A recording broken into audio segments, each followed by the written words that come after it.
to the house of the just three guys.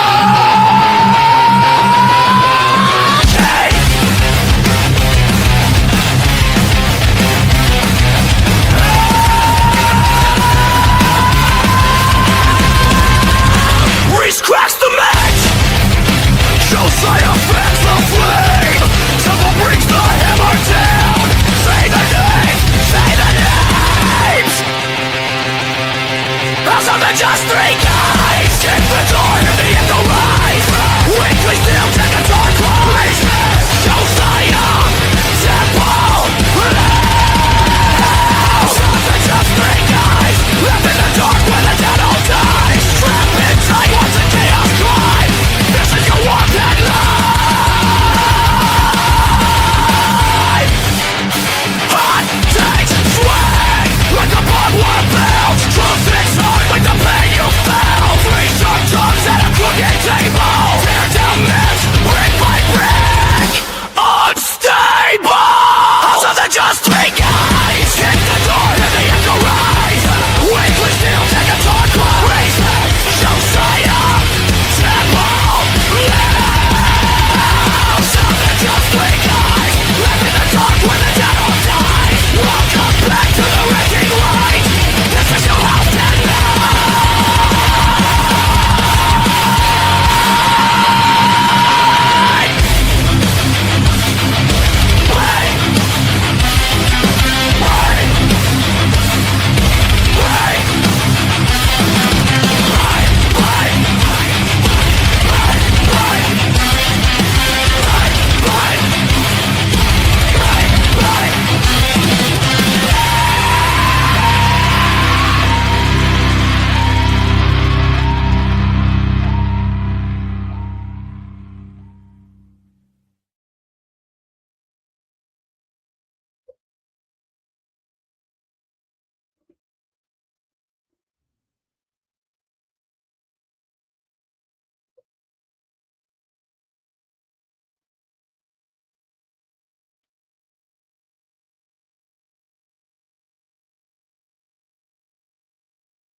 get someone that cares about you and they buy something without even asking, that shows how important they are to you. Just saying. Hello, everybody. Welcome back to the weekly Steelchair, where I've done all the comments. You guys need to do the participating. If you don't, then why fucking bother? But welcome in, everybody. How are we doing this evening? Welcome back to the Just Free Guys, where it's just one at the minute. But the rest of them should be here soon. But we'll find out, because we know Josiah likes to eat and he likes to take his time, whereas we know Temple will show when Temple's ready. So let him do it on his own accord.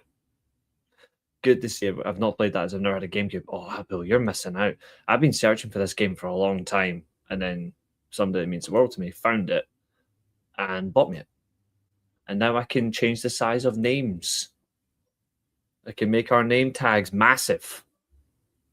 But I'm going to keep it nice and small, out the way, so I can focus on you guys. They're not here yet. It's okay. We'll get there. You guys are watching on the vertical one, that's fine. If you want to join on the main one, feel free at your own accord. Someone's calling me Harry Potter. I mean, I'm better than Harry Potter because at least I'm not fake. How happy were you to have Sheeta back? As happy as I was when Diana Perazzo has won every championship she's competed for, at least. Great. I'm glad that Sheeta's back, just as I'm just as glad that Jericho's back. So all you whiny, moany WWE bastard fans can now cry. You can now cry that Jericho is back. Did Jericho make the right decision? 100%. 100%, yes, he made the right decision. And I'm absolutely glad because now I can see people cry about it that are AEW fans as well. I can watch them cry too because I don't care. Like, I'm happy.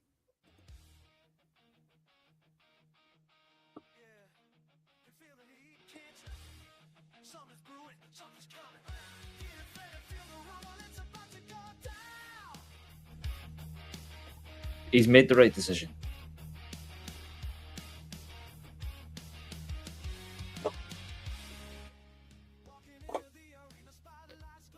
Dynamite crowd had a lot to handle. That's different. I cry but don't care. Mock me, I want to joke about where he belongs. Yeah, he belongs in AEW, mate. Here's the thing. This is what people need to realize. WWE are not going to use Jericho properly. I'm actually going to say this. I bet Jericho paid attention. I bet you any money Jericho paid attention to Cena and he paid attention to Styles. I bet you any money. And he went, well, Styles is great. Cena's shit. But I bet you any money he's like, nah. So good for him. Really good for him. Someone who actually cares about his fucking career.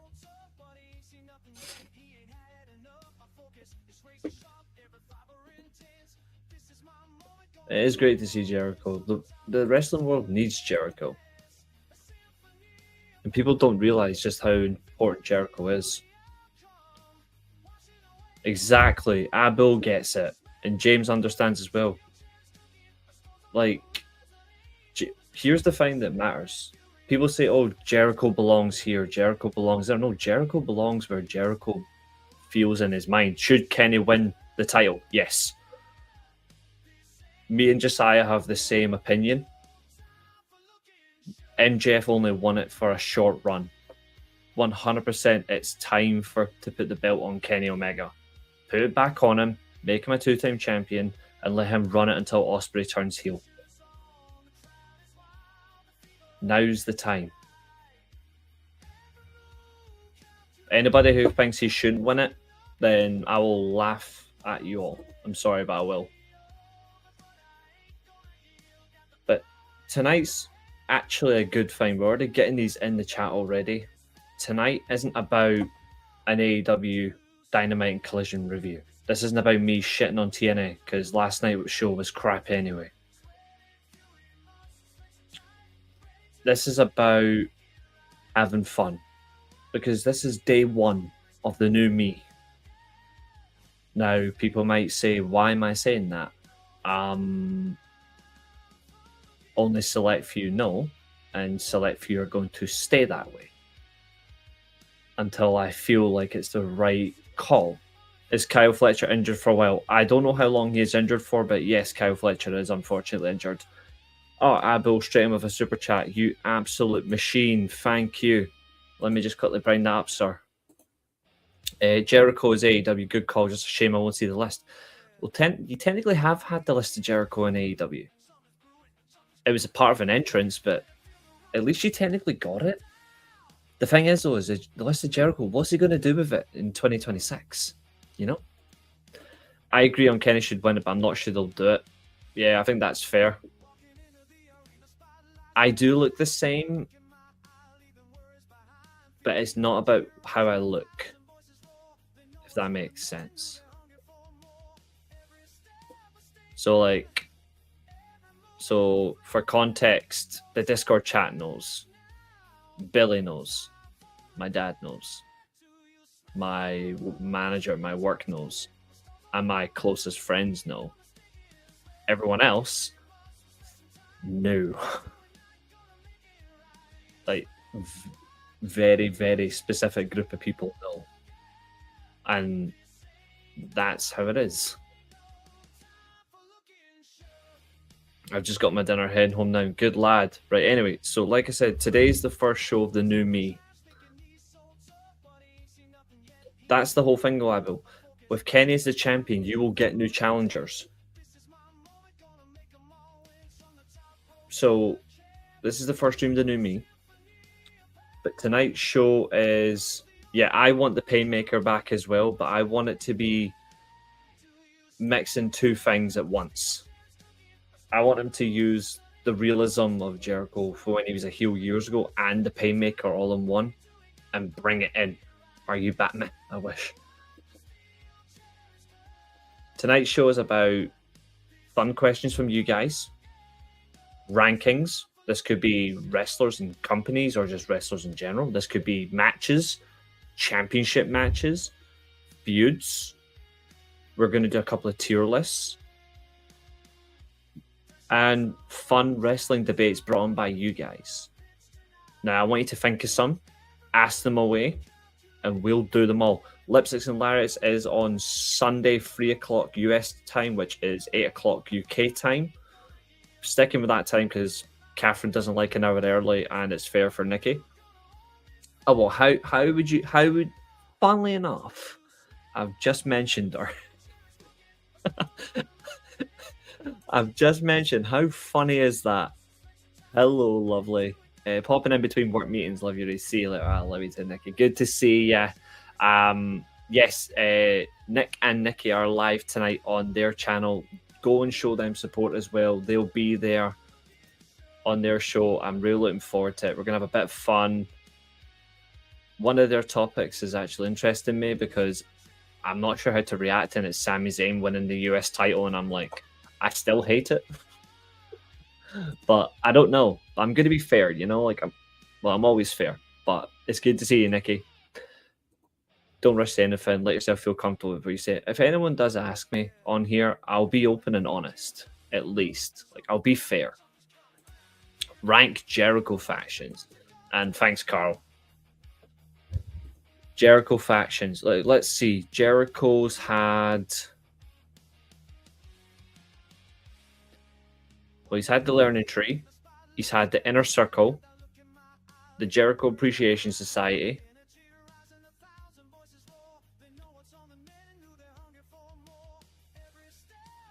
To be honest, he's only had factions in AEW, if you're being really honest. Oh, fucking... Yes! Unfolding the Steelchair's first member. Hello, Billy. Welcoming into the members program. Thank you, sir. You are an absolute godsend. That is wonderful. Now we can really prepare for members. We will really prepare for that because now we can do member shows. Well, we'll build up to it, of course. I hate it that Sami won. It's pointless. I'm serious. He didn't need to win it. Yeah, I think people have only seen it because it means that Trick Williams is going to win the title.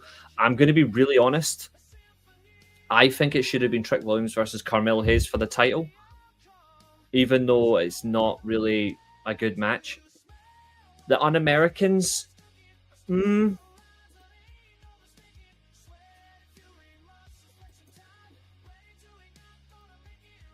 yeah, I mean that is his only WWE faction. But he wasn't really a lead member, if you remember. Oh, Abel is also... Thank you so much, Abel. Like I said, this is always optional. This is never forced or demanded. It's up to you guys. Discord chat as well. I'm going to drop it in for everybody. If you want to join us, I'm going to do it now. If you want to join the Discord. What's up, Nick? Good to see you, brother. How are you? I'll be popping in your show tonight. They're live at 6 p.m. American time, so it's 11 o'clock my time. Double turn between Sami and Trick Williams. I'm not sure. I don't think it will be, if I'm being honest. Right, there's the server chat. Copy link. Everything that's important about the channel. If you want to come join, I do recommend joining the Discord, guys, because we've got a lot coming up and it'll be great to have you guys involved. I told you, me and Abel should have been a faction. Yeah, well, I can't decide that. It's the rules are simple. These were chosen at random. But I might give you something of that. Katherine as well has just become a member of the faction. Thank you, the faction. The Catherine's just become a member of the channel as well. Thank you. You guys do have a logo as well. I've actually made some. I'm still getting used to making some. It's just been a pain in the ass to make. But we'll see. I might be able to do some things for you guys for this, but I'm going to do some member shows. We're going to have some fun, and we're going to work around it, and we'll see what we can do. Like I say, I'm fair, and that's how it goes. Oh, it's a tidal wave. I think it's just good people. Honestly, it's just good people, Billy. I think it's because people realize I'm actually good to my audience. My audience are good to me. You know, I think that's just how it is. And I try to give everybody the best that I can do, and that's what I do. James says Road Dogg has given his reasons for leaving WWE. I will go look for that just now, so we can discuss it. I think that's a fair point. Let's see. Road Dogg reveals why he's left WWE. Sports Illustrated.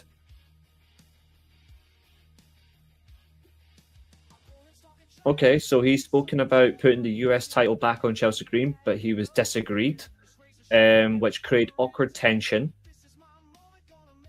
between himself and Triple H. And at that point, he decided to leave. He says, the crate was moving too fast. It was moving too fast for me. We talked about my brothers and their grandkids, and I didn't get to spend a whole lot of time with them. I'm going to do more of that now. So he's also spoken about the fact that WWE Unreal is exposing the business a lot. I think he's actually not wrong. But he wants to spend time with his family as well, which is completely understandable. Reece getting the Blue Shoe membership rolling, fucking hell. Reece is good to have on, especially the honour. He's going to AEW. Did you see him, Billy? No, I haven't. Absolutely not, Katherine. Absolutely not. The YouTube short stream is up to 49 views already. The other one is sitting on 11, but that'll build fast. We're having a good laugh tonight. We're already nearly 18 minutes in. But whilst we are here, I'll wait for the lads to join. They'll show up when they want to. My question to everybody is, what would you like to begin with? Remember, this is you guys. Like, I'm going to simply answer whatever you want to ask. Fire in. Everyone will come up on screen. I don't miss a comment. I don't miss a chat. You guys know that. So jump in and let me see what you think. Katherine, when we're back to mock it, if you guys want to mock me, that's okay. End of the day, like, it's a new me. It's a new me. I'm just happy with everything. Like, I'm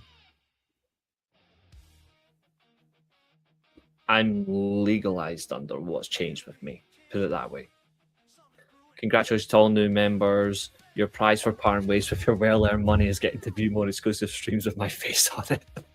You bastard. Of course, Billy. I mean, Catherine's allowed. It's okay. Let me just say no problem. Reece, after Josiah's comment, I've cancelled my membership. We know that's not the case, Billy. We know you wouldn't do that. You're not sly. If I didn't pick on Reece, you would think I am mad at him. That doesn't bother me, honestly. Like,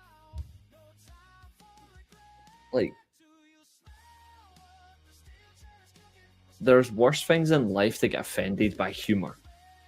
I mean, people get offended by my comment about the fucking weather.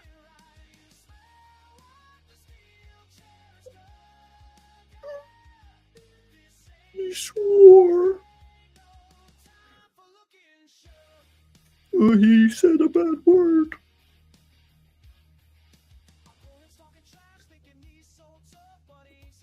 Oh my god, he said a bad word.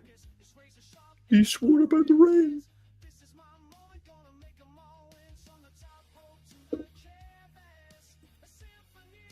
Yes, that was deliberately funny. I'm mocking someone who actually commented on a YouTube short I made saying that I have no class, no pride, no respect for myself because I said it was fucking freezing. Apparently, I don't have any of those about myself. No class, no pride, no dignity, nothing. Not gonna lie, that made me laugh. Because people really just don't understand that I'm going to say, oh, it's cold.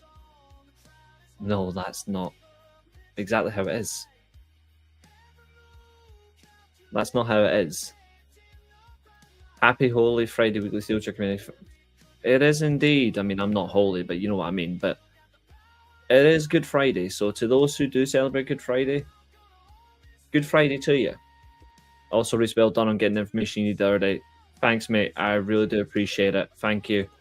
Reece, did you see United told De Zerbi he wasn't on the list? That's why he went to Spurs. His team contacted United. They said, nah, he's not on the list of Jericho.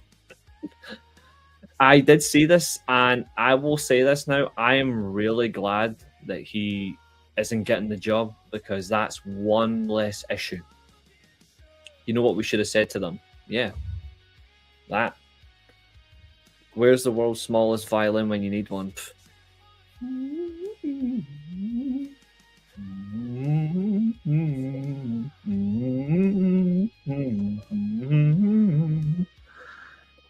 As someone who was fortunate enough to go through a cylinder, I know so much younger age will make your life a lot easier. 14 years? No, hold on. 16 years was the last time someone tried to say this about me. This time it's a lot different. Katherine with all the violin emojis. Katherine loves her emojis, and all the merrier. Fire in as much emojis as you like, guys. More the merrier. As if someone got offended by one of your shorts. It's literally you walk into work saying hello. Oh, I'm not even kidding, right? But then Dan and Temple started reacting, right? And then that person literally told Dan and Temple that they're nobodies and they need to share their name and all that shit, right? They need to give their names and all that because they're going to report them. So Dan reported them for posting YouTube shorts that account made, and I'm like, and to be fair, I reported them as well because that account is bloody disgusting. But I blocked them as well. Trying to help the algo. I know you are. Honestly, you're one of the most important people on this channel, Katherine. Like, seriously. Oops. Exactly. What's up, Chester? How are you, buddy? But yes, so quite simply, guys, tonight's show, I'm even going to bring up as a banner for everybody.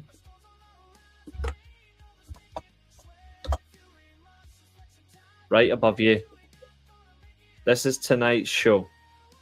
So, to be fair, we could even start. Josiah can participate in the chat until he's had his dinner.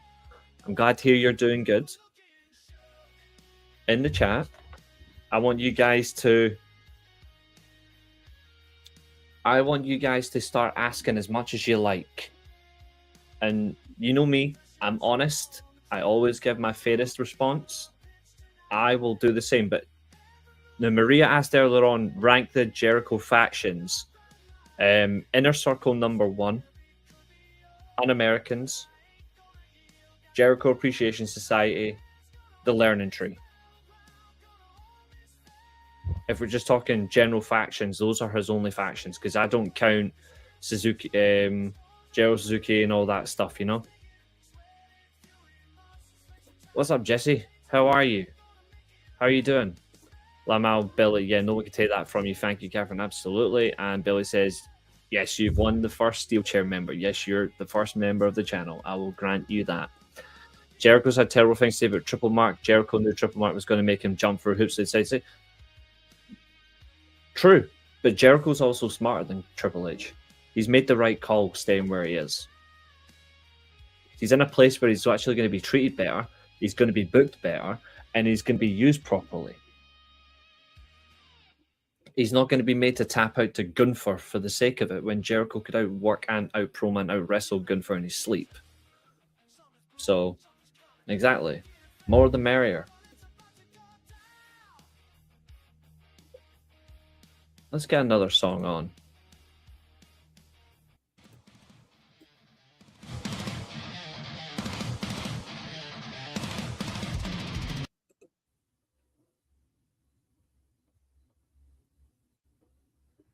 Steelchair!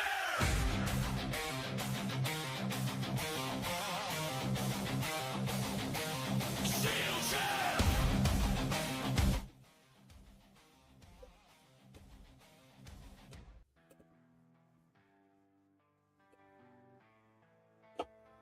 Let's see. Chester asks, what are your thoughts on Jericho returning and what will be his first feedback? Excellent question. Excellent question, sir. I'm really glad because it's fun enough we were speaking about it the other night. We thought that Jericho was going to return. I'm really glad. I think it's the right choice for him.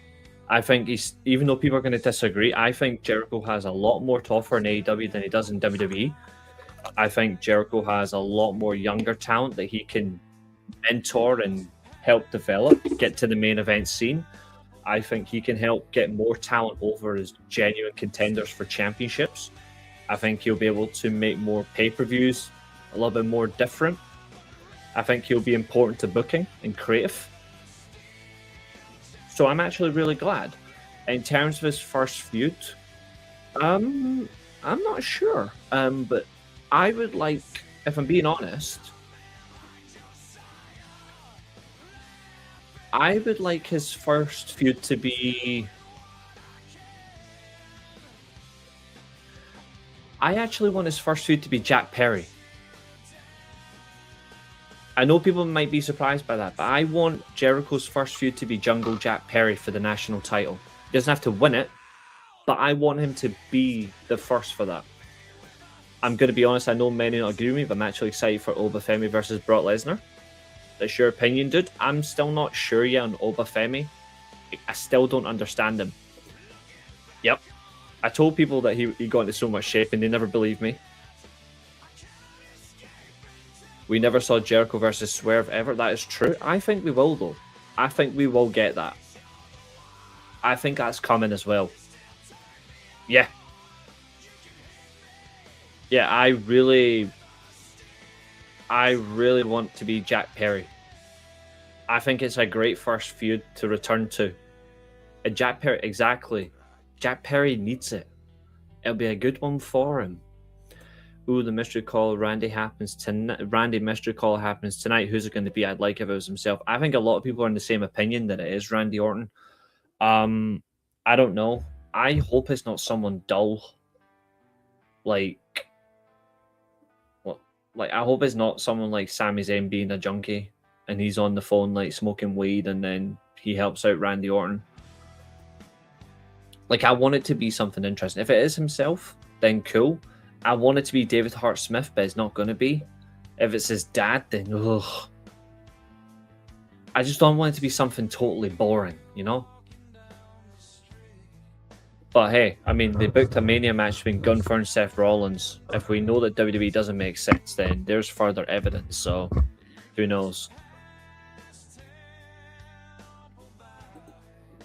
And that's me just being, as I'm always saying, that's me just being completely honest. Did you see Collision? Okada's improved his English a lot. Yes, because he actually works on it. He's genuinely doing well for himself in that element, and I'm glad to see it. Ted DiBiase Jr. Oh. God, I hope not. I think it's Stephanie McMahon.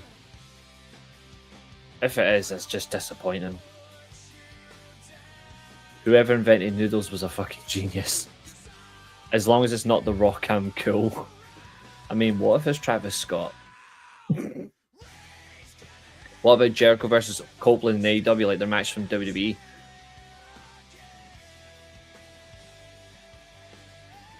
Not against it. I don't think we... I mean, if it's a Dynamite main event, then okay. I don't want it on a pay-per-view. I wouldn't mind Jericho versus Brody King on pay-per-view. That would be sick.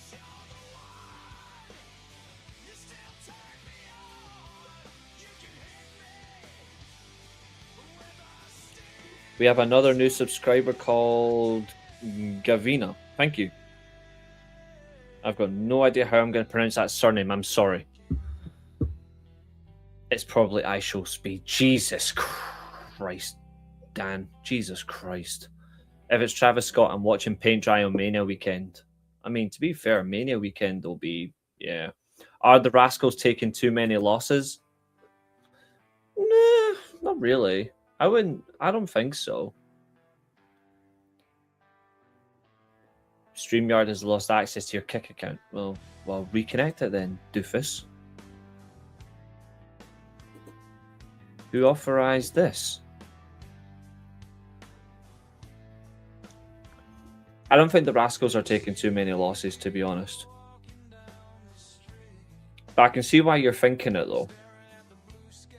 Like, I can definitely see why you're thinking it.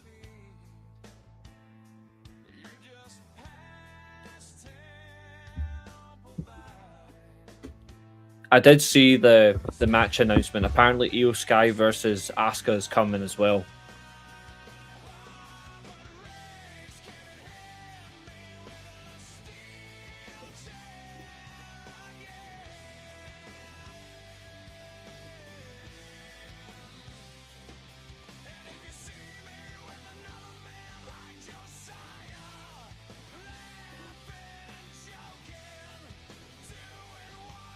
I know, I just threw in as it's funny, to be fair. It is funny.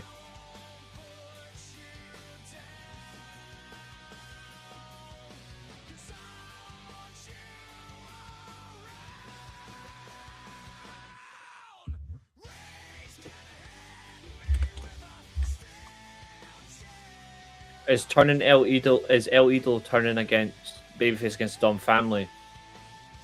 I'm not sure. I don't want him to either.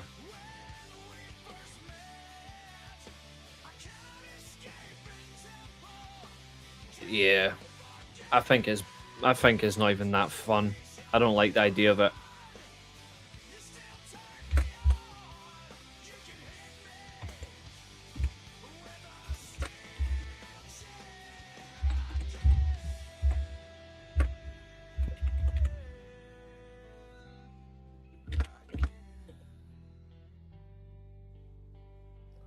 Ah, there's Josiah. 1 second, guys. Let me just quickly reconnect. Kick them. We're all good.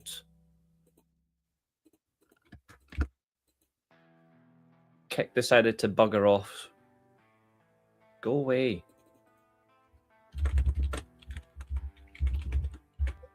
Did you hear SRS and Fightful got suspended from YouTube for a week? For doing what? Lying to their audience?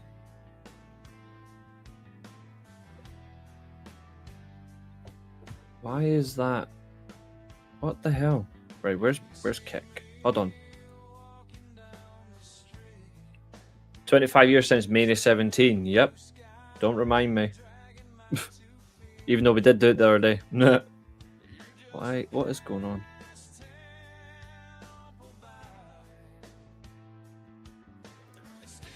Sorry, Josiah. 1 second, dude, alright? 1 second. In fact, can bring Josiah in whilst I'm trying to sort this. That one thing I will say is Fightful and SRS didn't get suspended from here long enough. I mean, it's the first I've heard of it. What have they been suspended for?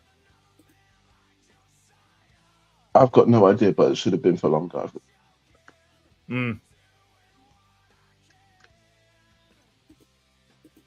I don't like Fightful anyway. YouTube channel. I mean, that does work. It would be funny if it was Vince. Boo, the heels. He's not a heel. He's just not a member. Imagine it's Vince, God's sake. If it was, I'll laugh. I hope Jericho Okada run it back and face turn AEW. I would not mind that at all. Like, I would really enjoy that. But I also want it versus Takeshita. Exactly. Don't pick on Josiah. That's my job.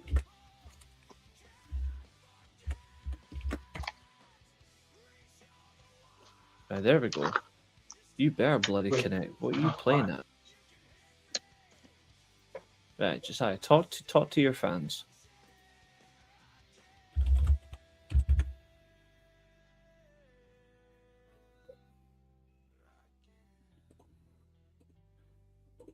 Okay. Now we've fixed that. We should be reconnected now.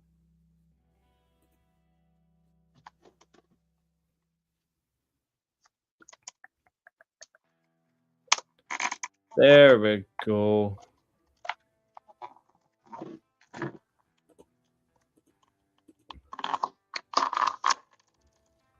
Right, so now the channel's now back on 3 platforms. We might end up moving on to another platform. We might put on Instagram or Facebook going forward. Who knows? We'll see. But yeah, what is this all about though? I don't get it. Would you rather be cursed by Danhausen or slapped by Seven Man? I would rather chop their heads off with an axe, if I'm being honest. But what about you, dude? Probably cursed by Danhausen because it's stupid and I can just not take it seriously. Reasonable. But yes, just so Josiah can see what is the theme for tonight's show, that is on screen. Killer Cross and his awesome wife is actually live right now as well. Although their live number is absolutely outstanding. They're doing a video premiere about something. Something about regretting a decision. I don't know. Surely it can't be about leaving WWE. I don't think it's that. I don't think it's that. I think it may be If about it is that, I'd them be going surprised. back. Yeah, No, I don't think they regret going back. I think they do. I think they honestly do regret going back. 'Cause they never got anything. Well, they got paid. Paid to do nothing isn't exactly enjoyable though. True. Like if I got paid to do nothing, I would genuinely be bored. Considering what's now changed with me, it will make it even worse.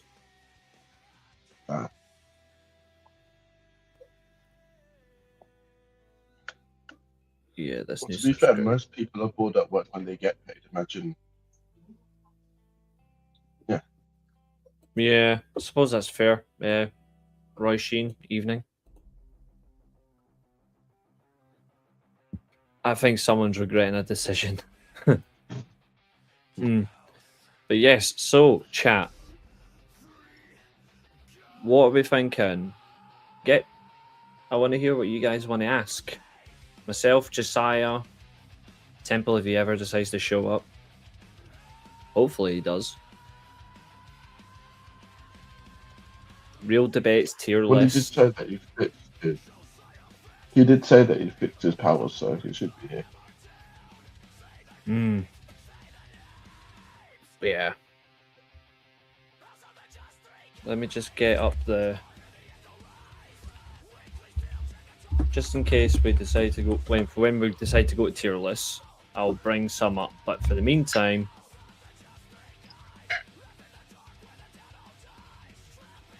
Let's see if the chat will actually ask us any questions. Let's see. See how this one actually folds. Oh, yeah, no, that one sucks. Did you have your rant on TNA yet? I've decided for my own...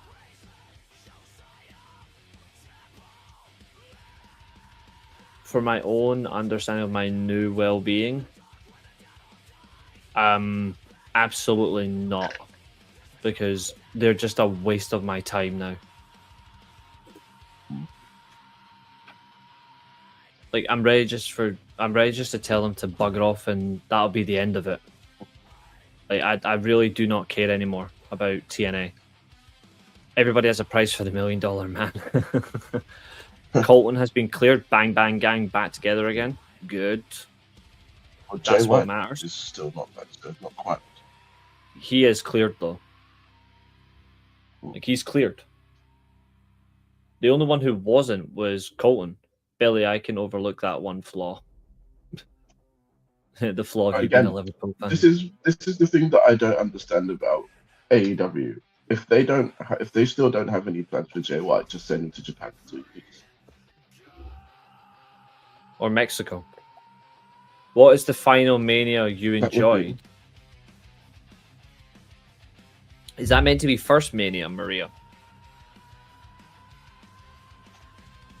Because Final Mania, well, if Mania 42 is incredibly shit this year, I would make that the Final Mania.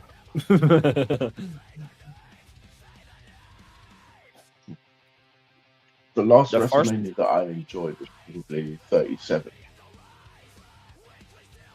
The last Mania I enjoyed was WrestleMania.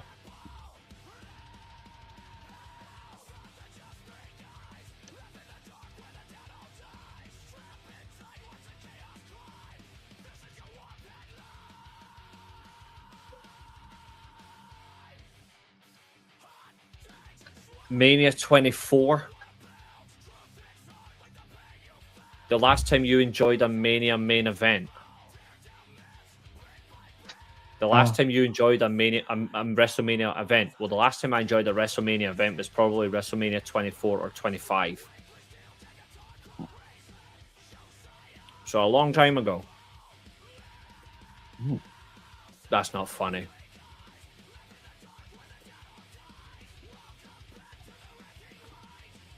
Right. What else do you guys get your questions? Although now that she said that, imagine if AJ Francis makes Nick Nemeth put his call your shot on the line. I will genuinely stop watching TNA if that happens.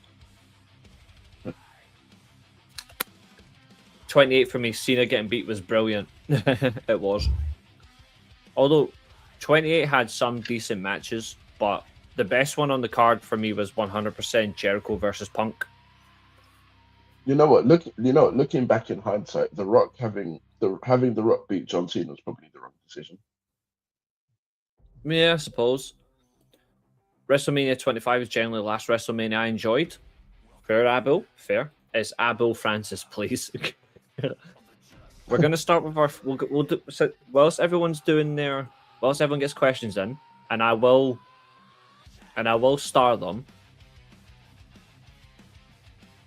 we are going to do our first... The first tier list.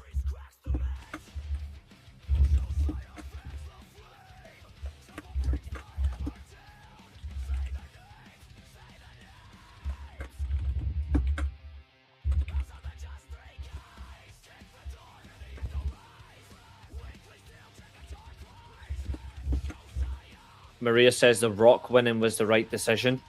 To be honest, I agree. They just shouldn't have repeated it.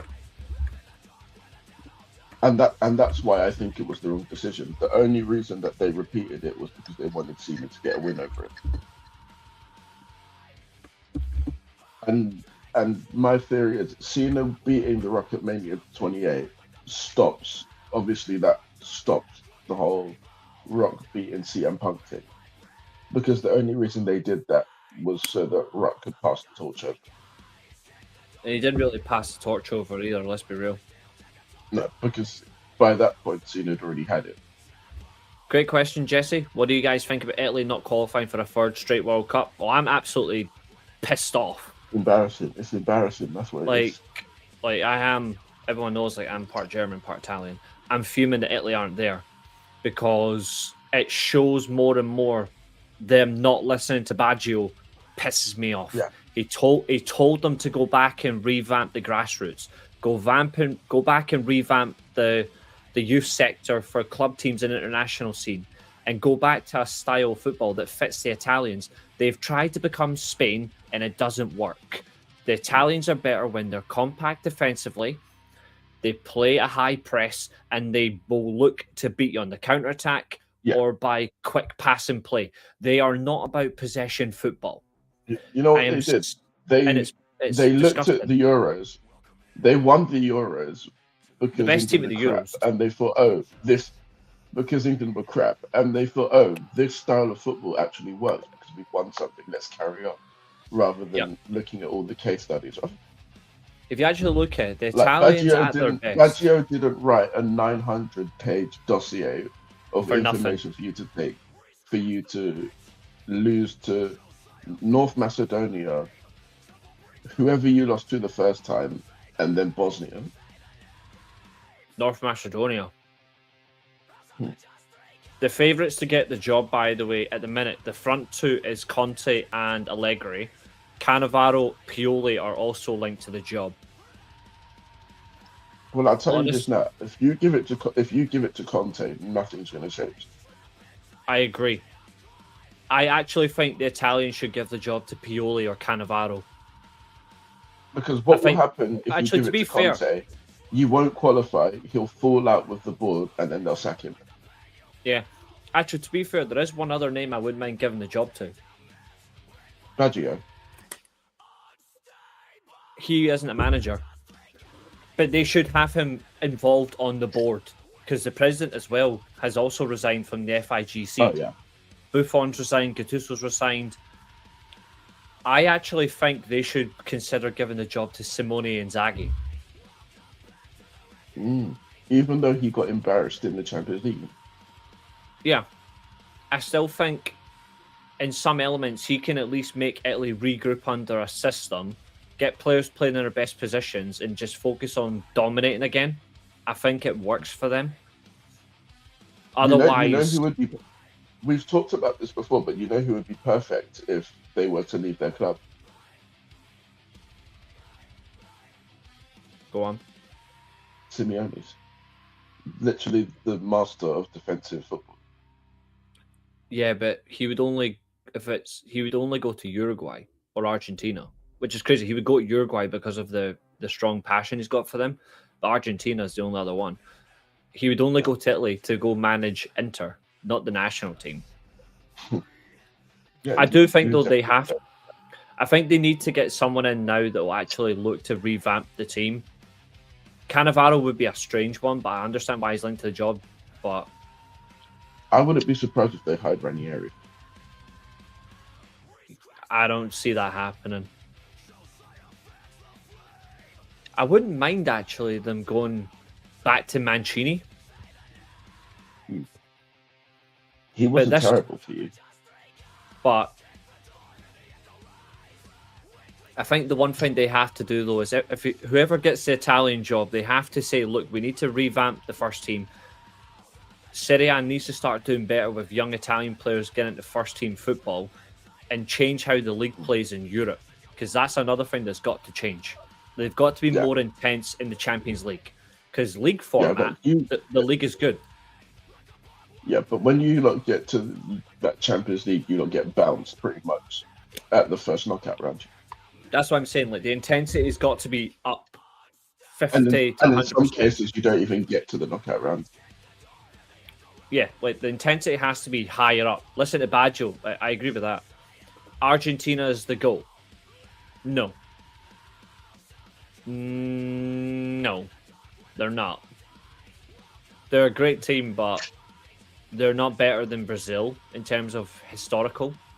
They're not even better than the Germans. They're now definitely not better than the Spanish. No, I still think that they're just about better than Spain. Because Spain, after they did the 3P of international tournaments, they just fell off a cliff for years, and they've only just come back. Mm-hmm. The Germans and the Italians are still statistically the best European nations for tournaments, though. Yeah. For a reason. But the Italians have got to get back to what they're best at. Strong defensive solidity. Well, to be fair, the French aggressive would argue that they are up there. They're third. The French are third. But they're getting there. But like the Germans have to get back. Germans have to get back to their high pressing, aggressive style of football, because that's what brought them to the dance. That's where they win. And they're getting there as well. Though. Exactly. The Italians, it's defensive, compact football, dominate the field and suffocate their opponents. The Spanish is all about possession football. Yes. The Dutch are the transitional positional play. Exactly. Total football. And the French are just the French. Yeah. Except they don't give up. Exactly. You should never change your identity for anything. That's why. That's why they've got to get back. That's why the Italians have got to get back. That's why Germany. The one team that I'm actually interested to see in this World Cup is Brazil, because I've got no idea how they're going to play out. That's why I'm like, why is Ancelotti never being given the Italy job? You know, like he makes perfect sense. Like again, that would have been perfect. I know, I would have loved that, because then they would have been so much better, especially under his 4-4-2. Like, can you imagine an Italian 4-4-2 diamond under Ancelotti, or even his 4-3-2-1? Yeah. Ooh, especially because Italy don't have a lot of good wingers, so they'd be better with a diamond system. So a diamond system would make perfect sense. I'm gonna be honest. I don't think Italy have any. No, I don't think so either. Who do you think should host WrestleMania 42 instead of Cena? No one. No one.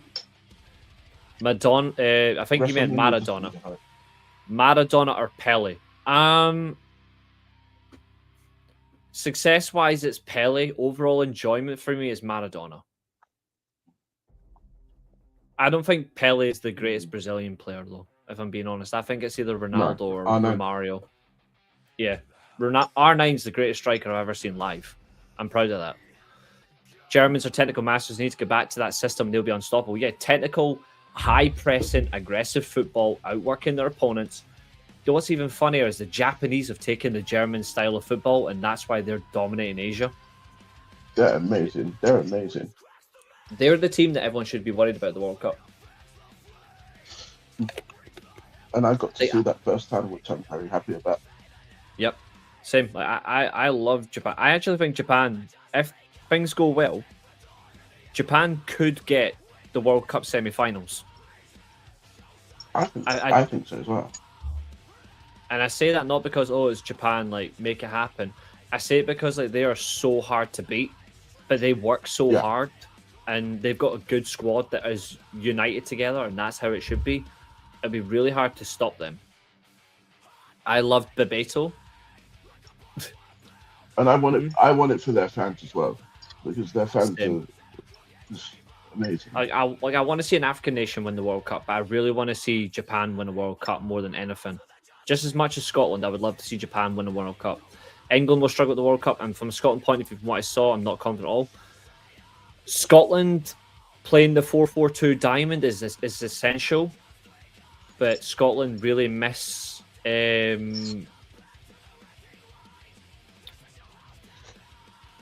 what's his, the wee lad that plays for Bournemouth.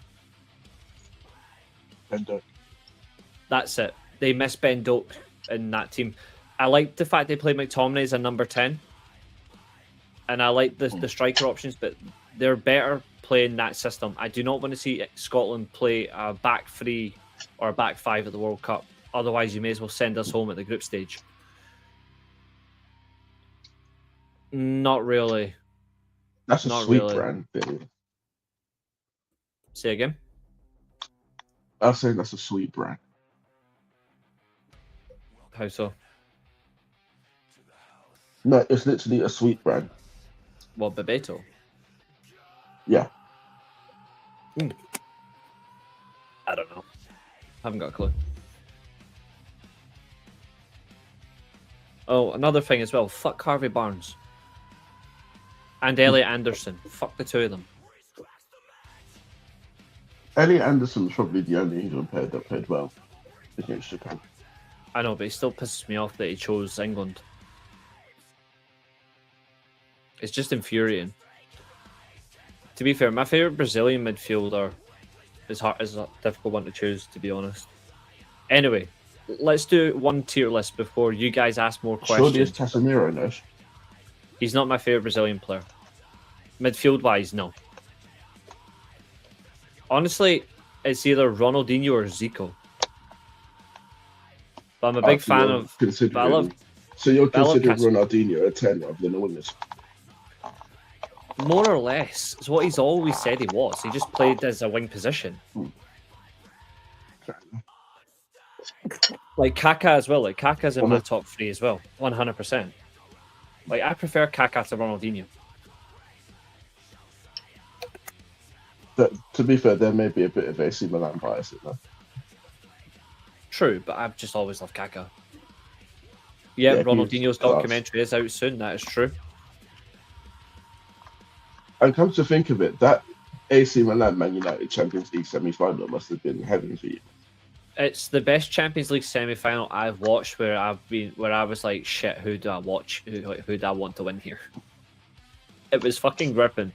Great all round though. Also, we have no striker. Hurst, Adams, Conway, and Dykes nowhere near good enough. That's why I'm surprised the likes of Ryan Gauld hasn't been recalled to the squad. Like, I think he does deserve it. Scott McTominay would do really good in a two-striker system, in my opinion. I do think at the World Cup, the other four, but...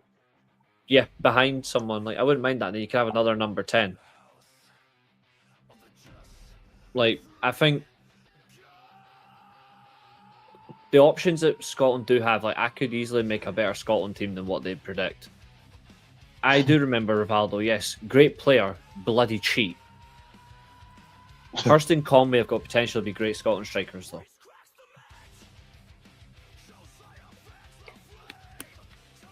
Like, I could easily bring up that lineup creator and make a better Scotland team than what Steve Clarke will actually pick, and he still wouldn't pick it. The bastard. Maybe that's a topic. Maybe that's a topic for the World of Football podcast. I think so. R9 will always be my favourite Brazilian, the best striker ever. That knee and ACL absolutely screws him. I completely agree. If he never had those injuries, Messi and Ronaldo would never touch R9 in terms of the Ballon d'Or. I actually think R9 would have won 9. Like, off the bat, he would have won it every single year if he never got injured. Like that, I'm that confident. What do you guys think about Gunther's IC title? Especially the year that Nedved won it. Yeah, I think the only year that he would have struggled to win the Ballon d'Or was against Zidane when Zidane won it, because he rightfully deserved to win it. Shevchenko as well. Shevchenko as well in 2004. Like, I think he would have. I think the only people that would have stopped Ronaldo win the Ballon d'Or, Messi's first year, Ronaldo's first year, Kaká, Ronaldinho, and maybe Cannavaro, and then obviously Zidane. I think Del Piero deserved to win one. He should have won one. He was one of the best. He was another one, like one of my favorite players I've ever seen. To be fair, Katherine, I didn't say any question. It's okay. What did you guys think about Gunther's? To be fair, it's so crazy. It's crazy that Pavel Nedved managed to win the Ballon d'Or, but he R9 deserved never it. did. R9 did win it. What over Henry for that? What over Henry? Yeah, Nedved deserved to win it that year. Go back and look. Like, All I see was Henry robbed. Nah. Nedved genuinely deserved to win it. Like, Henry definitely should have won one, but Nedved absolutely deserved it. But, like, yeah. So I guess that's just Arsenal fans that are upset about not winning trophies. I think Henry should have won it in 2002. But actually, no. No, actually, you know what? The year that Ronaldinho won it in 2005, he should have won it in 2006. I think Henry should have won it in 2005. What's soccer? An English word that you created for football because the Scottish taught you how to play football properly. Anyway, let's do our first tier list because we're 59 and a half minutes in. The first tier list is about the Attitude Era. Nice. Your first one is an Attitude List tier list, and you guys have to declare who was the best and the worst from the list of names below during the Attitude Era. Oh, fuck off. I'll be very interested to see who they've classed as part of the Attitude Era. So you have Godfather, Mankind, Rock, Briscoe and Patterson separately, Taker, HBK, Mark Henry, the APA, Big Slow, Trish Stratus, Kurt Angle, Shamrock, Austin, Goldust, Gangrel, Edge and Christian, the Dudleys, China, X-Pac, Viscera. This one's funny. Deborah, Jericho, New Age Outlaws, Shane McMahon, Bret Hart, Triple H, Stephanie, Steve Blackman, Test, Kane, Vince, the Hardys, Lita, Ivory, Jacqueline, the Radicals, and D'Lo Brown. Okay. I wanna make an immediate declaration here, and I think that you will agree with this. I agree with that as well. Salah should have won it over Messi, even though I still think that it should have went to Mane. Who's the most underrated football player in your opinion? I'll ask that. Most underrated football player, Toni Kroos. The golden I want to time make a in the declaration here that I think you'll agree with here. Go on. Bret Hart and Shawn Michaels will be low on this because they weren't a part of the Attitude Era. I agree. They were at the start, but they weren't really main points to it. So yes, I agree. I don't like seeing ads on this. Go away. But I think we'll make one thing abundantly clear. I'm doing this straight away before anyone can argue. Yeah. The top two is Vince and Austin. And I'm going to say this now. It's staying that way. Mm-hmm. Like, the only person who can get close is this guy. Not even The Undertaker. During the Attitude Era? No. Triple H. I mean, as much as you don't like him, he was Top pretty talent. much the top heel for the whole time. DX didn't technically start the Attitude Era technically started with Brett, Austin, and McMahon.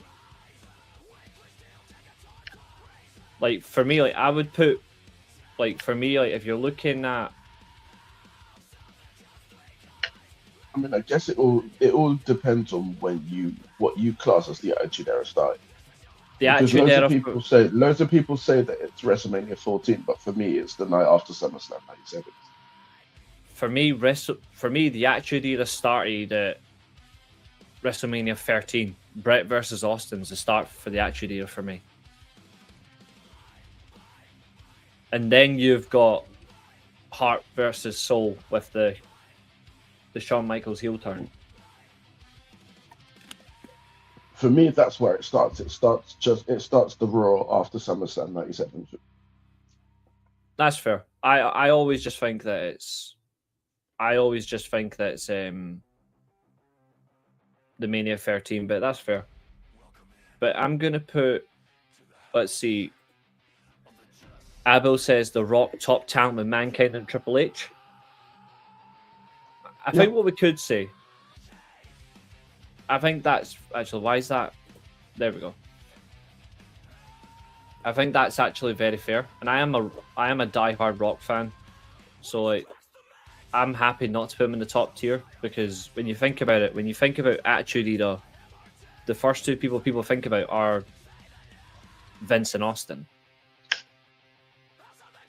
And that's completely valid in my opinion. And I thought Rock was great during that period anyway.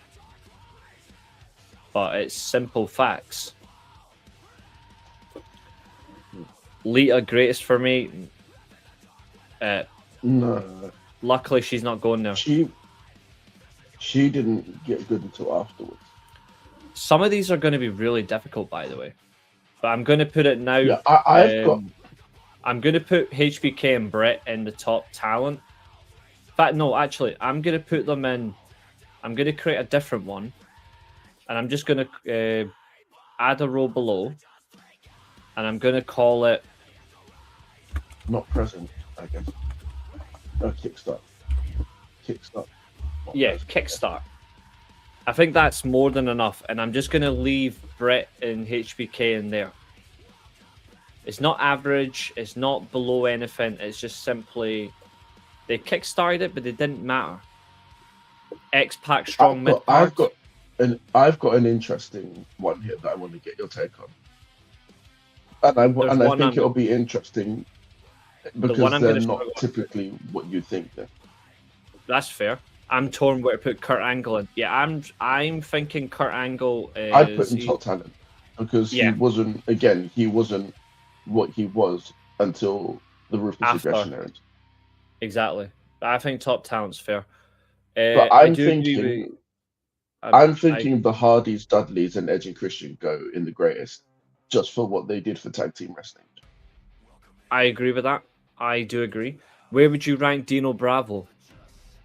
Go to hell. Yeah, Dino Bravo was awful. Kane is up there for sure, ripping the cage off. Big Show through the ring. Brett wasn't actually there enough. He was just there at the start. That's why we've got him as kickstart. Kane, I think, is. I would have Kane as top talent. And I would do put agree. Big Show in a waste of time. Yeah, he Because only he's a did waste of one time in thing. any era. Yeah. He's a waste of time in any era, to be fair. Where is... Let's start with the better of the three teams, Edge and Christian.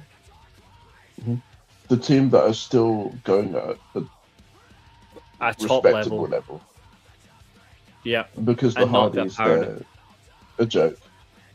Angle equals go to hell. Absolutely not, Katherine. Katherine hates Because great I think wrestling. we can both agree the Hardys are a joke. Yep. Stephanie McMahon, go to hell. Shane McMahon, go to hell. Ruined the Ministry of Darkness. No, hold on. Shane actually did contribute to this era. I know, but he's still a dick. He ruined the Ministry. Jericho, when he come in, Millennium Countdown. Yeah, Jericho, I'm going to put in... I mean, I'd argue Vince ruined the Ministry. But to be fair, I'm just blaming Shane. I'm putting Fair Jericho in strong I mean, you mid-card. can't really blame. I mean, yeah, you've got to blame Shane because Vince is already not moving from the greatest ones. Yeah. Viscera and Go to Hell, agreed. Yeah. Ken Even Shamrock, though his monstrosities happened before the Attitude Era, we don't forget what he did to Diesel. agreed.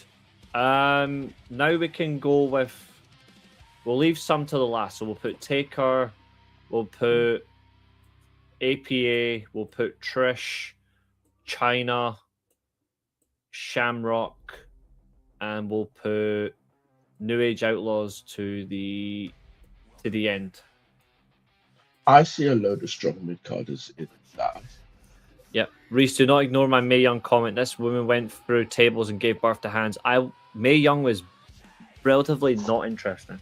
I do not care about Mae Young. I'm not putting that woman on this. That's just too creepy. Blackman strong mid card. I agree. Blackman was great during this era. What's up, Tina? How are you doing? Right. I can see everyone's comments in the chat anyway. So, I mean, in case everyone's wondering why Josiah's off camera, it's because he's still eating his dinner. I am almost Right. done there, so don't worry. Exactly. Right. Let's start with the first name on the rest of this list. The Godfather. Strong mid-cards. Agreed. Gerald Briscoe. Waste of time in this era. Al Snow. Al Snow would have been, if he'd been added to this, he would have been strong mid card. I'm going to put Gerald Briscoe, Pat Patterson there as well. Mark Henry. And the only thing stopping those two from going and go to hell is the fact that they were competent wrestlers in their day. And they beat up the posse. Mark Henry. Yeah, had to. Ooh. I think at the beginning he I was don't good. know because he wasn't. I don't know because I don't think he was good enough to be strong mid card, but he wasn't a waste of time. I'll put in another one. Just saying, started strong, ended badly. We'll do that one. That's below the strong mid card. Or more to Mark Henry started well, then got injured. Yes. Because after he got injured, he had to spend all that time in OVW and didn't come back until maybe the middle of 02. Agreed. So I've got it as there then gone. Yeah. He can go in there. There then gone. Deborah. I guess Deborah can go in that as well then. Because she was there, then she disappeared and then Agreed. came back and then disappeared again. Absolutely. Gangrel. That's strong mid card. That's Yep. Here's going to be an interesting one for you. Goldust.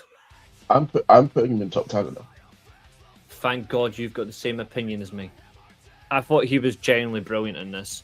Yeah. Except his Christian gimmick. That was weird. Yeah. Like, that And was the weird artist as fuck. formerly known as Goldust, that was a bit weird as well. Now. Yeah. But the rest of it saved his career 100%. Up Yeah. next is Test. Strong mid card. He probably would have been in top talent, but we know why he wasn't. Yeah. Up next is D'Lo Brown. You know what? I'm gonna put him in strong mid card as well, but for a different reason. I would have put him in top talent, but after the whole Droz incident, he just wasn't the same afterwards. Yeah, I agree. The next one is all members included. It's the Radicals. So this is Malenko, Saturn, Guerrero, Benoit.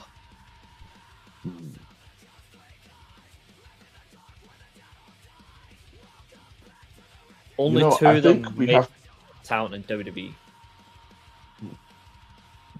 I think we have to put them in the top talent simply just because of where they were placed on the card when they came in.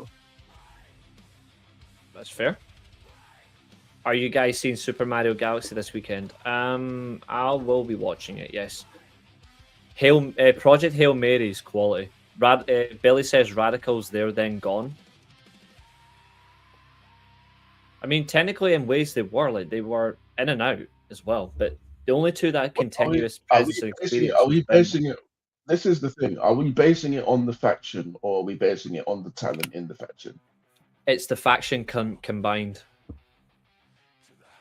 Makes it harder. In that case, if it's the talent combined, then it can't be there then gone because they will stay. Yeah, I think Billy's right on that one. Jacqueline.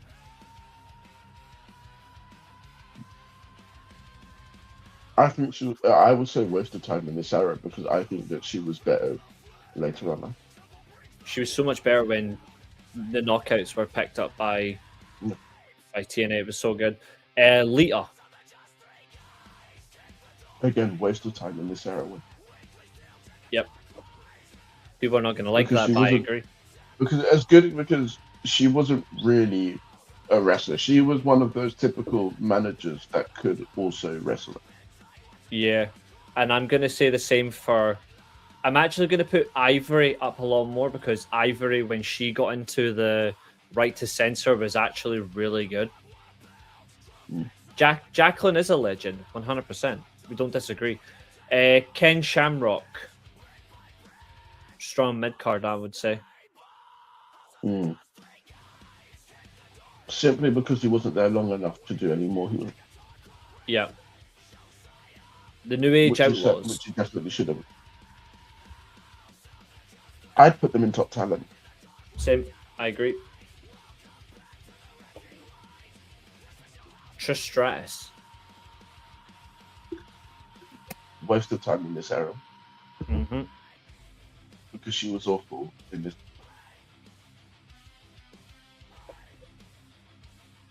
Maria says Lita was a real wrestler. What are you talking about? He's not saying she wasn't. What he's saying is she was wasted. That wasn't her primary. That wasn't her primary role. Exactly. She was there just to be a valet to the Hardys and do a couple of spots here and there. The only person that gets so high up the list, by the way, is China. You've got to remember, Lita only became a prop. You got to remember, Lita only became a proper wrestler after the Attitude Era ended when she took the belt of China. Lita was better than Trish until 2002. When Trish Stratus actually started working, Trish Stratus was untouchable by any woman in the ring except for one person, Victoria. And that's who you've got to thank for the Trish Stratus that you ended up knowing. Exactly. China's the only woman I'm putting in the greatest, by the way. Yeah. But it's not even close. Two left. First of all is the Acolytes / APA, but they've got them as the Acolytes for this. I think they are top talent. They were consistently booked really well, and they actually delivered. Yeah. Like you could generally say that the tag teams in this era were actually all either top talent or the greatest. Like they were spot on. Yeah. DDP started out as a manager. Why don't you guys count that against him? Because DDP actually went and full on worked for years. Yeah. Like he absolutely flattened it. Trish did the same thing as a manager. I agree, but look how fast that she improved.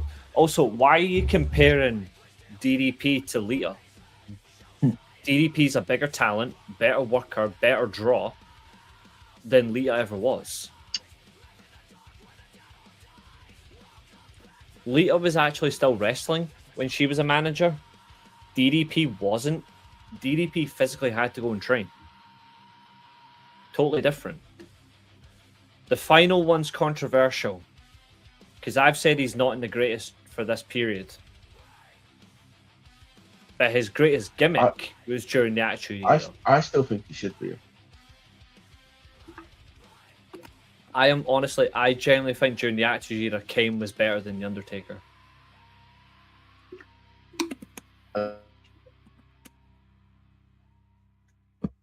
Like, not in the sense of like dismissing him. Like, I genuinely thought Taker's character work was great. I think the Lord of Darkness Undertaker gimmick is the best version, but his better run in terms of working was after, in terms of Ruthless Aggression, and up to 2009 was his best.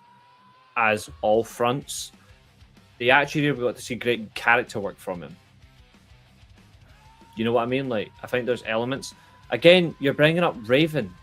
Doesn't matter. Like, it doesn't make a difference. But I personally think The Undertaker goes in top talent. I think that The Undertaker should be in the greatest, personally, because not only because of the moments, but because of what he meant to storylines. Like some of the biggest storylines in the Attitude Era involved him. He also has the worst moment against him as well. He has the worst. What's that? He has the fact that he had to continue working the Over the Edge event, which went against him in the main event. But also, he had the worst pay-per-view main event of the entire Attitude Era, SummerSlam '98.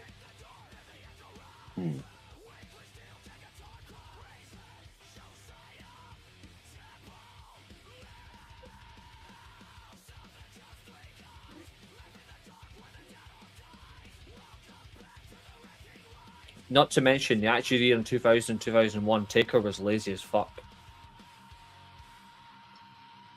And even he admitted that himself, he was lazy. He didn't keep himself in good shape. Therefore, he couldn't do enough. Fair enough. But I actually do think Taker belongs in top talent for this, but anything after that before, it's definitely greatest.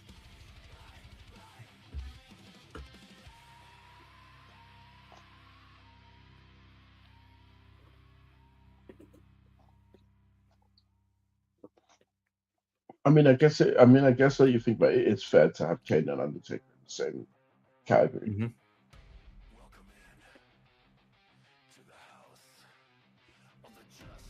The HBK matches saved Taker's legacy. No. The HBK matches enhanced his legacy. I'm sorry, but are you discrediting Taker's 2 matches against Kurt Angle?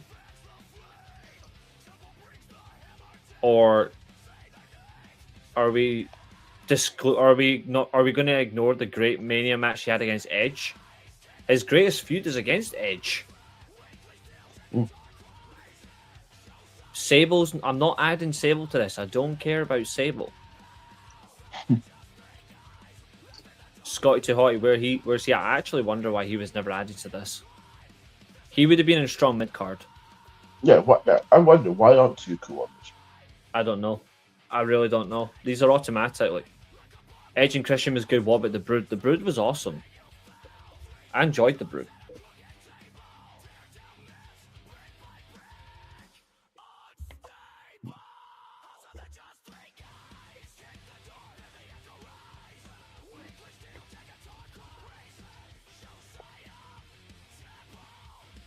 Sable is trash, yet she was more over than most people. Taker will always get remembered for rolling Mankind over the cage. That is correct. When he turned heel in 2001, then definitely made him a big evil. Yes, because that's when he was actually in good shape. He lost 25 pounds, got into better shape.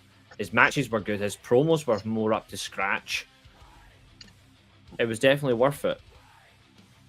Okay, Katherine has put in... Katherine sent me something saying that Thunder Rosa is expected to sign a CMLL AEW dual contract. She would be the second wrestler after Claudio Castagnoli to sign this kind of deal. I mean, that means less Thunder Rosa in AEW. I'm happy. Yeah, that's what I imagine that is. She's going to spend most of her time in Mexico. Yeah, keep her away of AEW. I'm happy. Is Rikishi actually did it? Yes, absolutely. Sable was a massive part of the Attitude, whether you like her or not. Yes, that is true. I just do not care about Sable at all. And she'd be going in waste of space if she was on this. Exactly. I agree with that completely. All right, let me quickly take a screen grab of that one. Just so I've got it for later.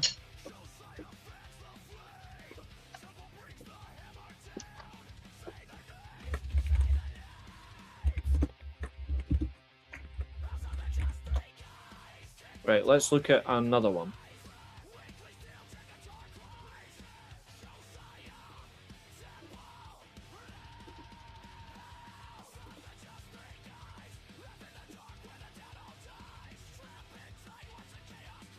Let's see.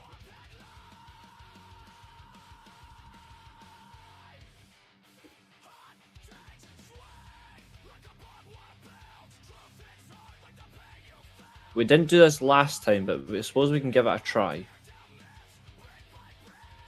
Let's see, has it included... Let me just zoom in for a minute.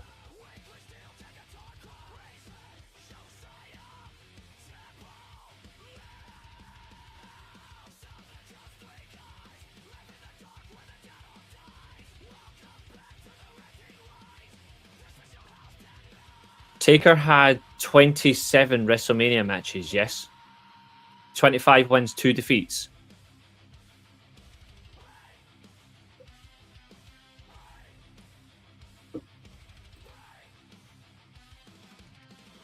I was never attracted to Sable Maria, so it doesn't really affect me that much. And she was actually over. Just because you don't like Sable doesn't mean you have to disagree. She was actually a lot over. Val Venus, yeah, he was awesome. But I was never attracted to Sable. She ain't my type of woman. But she was legitimately more over than most talent in that period. And she deserved to be. But yeah, Taker's WrestleMania matches, 25 wins, 2 defeats, yes?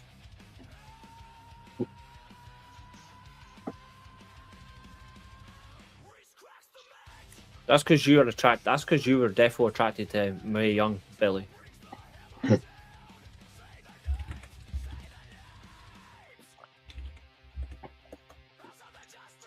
What should be the next tier list then? Yeah, 25 wins, 2 defeats. They're actually missing one from this. This is disgusting. Let me add this in. I'm pretty sure he had 27 matches. Yeah, that's what I'm saying. 25 wins, 2 defeats. Yeah, so which one's missing? Boneyard.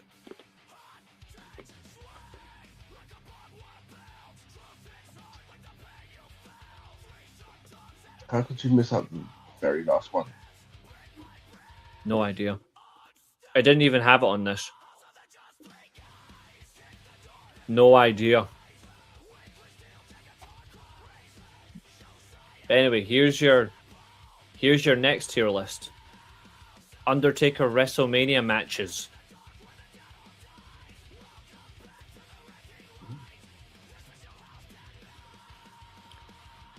Mark Henry with China's friend pretended to pretend to a woman. Yeah, Mark, that was horrible. That was genuinely horrible. Okay. Let's put these in order and let's have some fun. Ooh. Let's see. 1, 2, 3, 4. Where's the ugly bugger? Where's Diesel?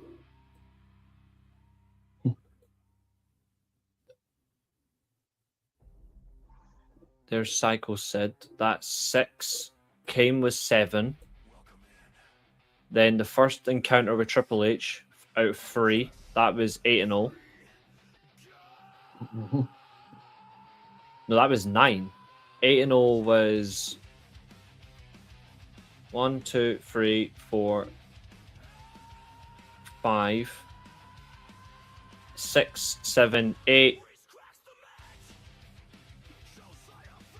2, 4, 6. Wait, I've got that in the wrong order. That's why. 1, 2, 3, 4, 5, 6, 7, 8, 9. Flair's 10. Where's Flair? Which is one of his best WrestleMania matches by a distance. Right, and then it's WrestleMania 19, which is in one of the worst ever.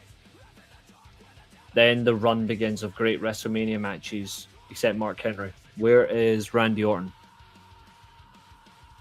Kane second time, then Randy Orton. Then it's Mark Henry. Then it's Batista.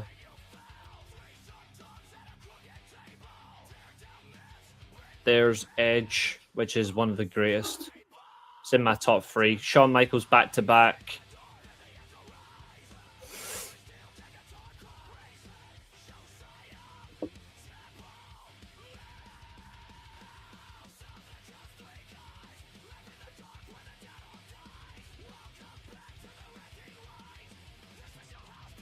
Fixing this order by any means necessary.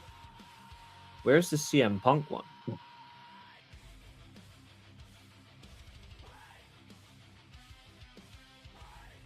Oh, I see it.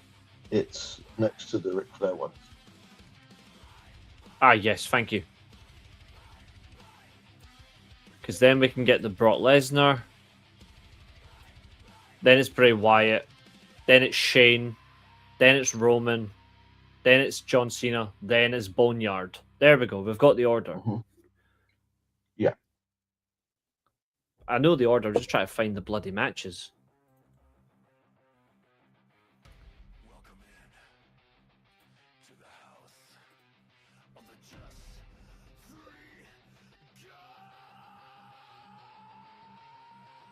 I won't broadcast that, Maria, but I am... sorry, Tina, but I am sorry. I won't broadcast that, but I am very sorry.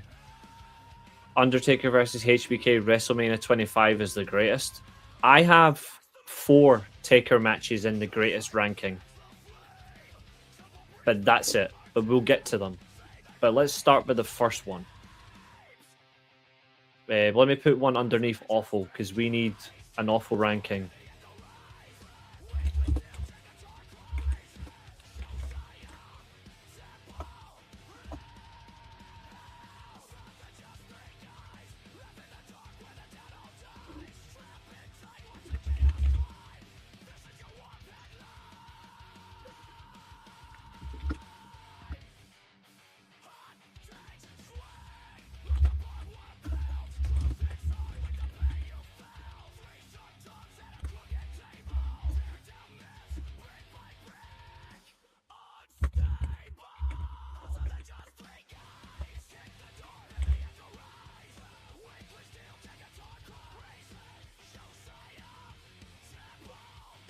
Is the Cena match in there? That should be at the top.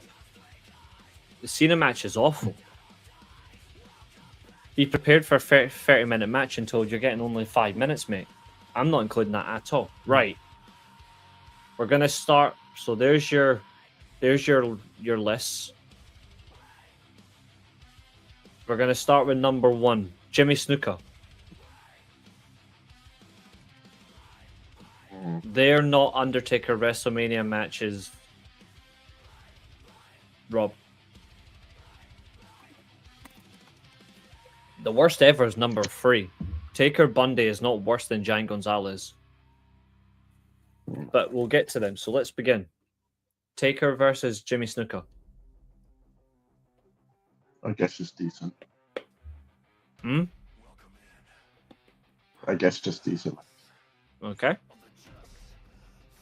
Jimmy Snuka. I actually think is good. You mean Jake Roberts? Sorry, yeah, Jake Roberts, sorry.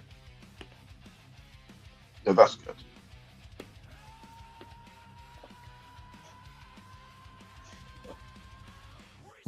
Don't even have to say it, it's just facts.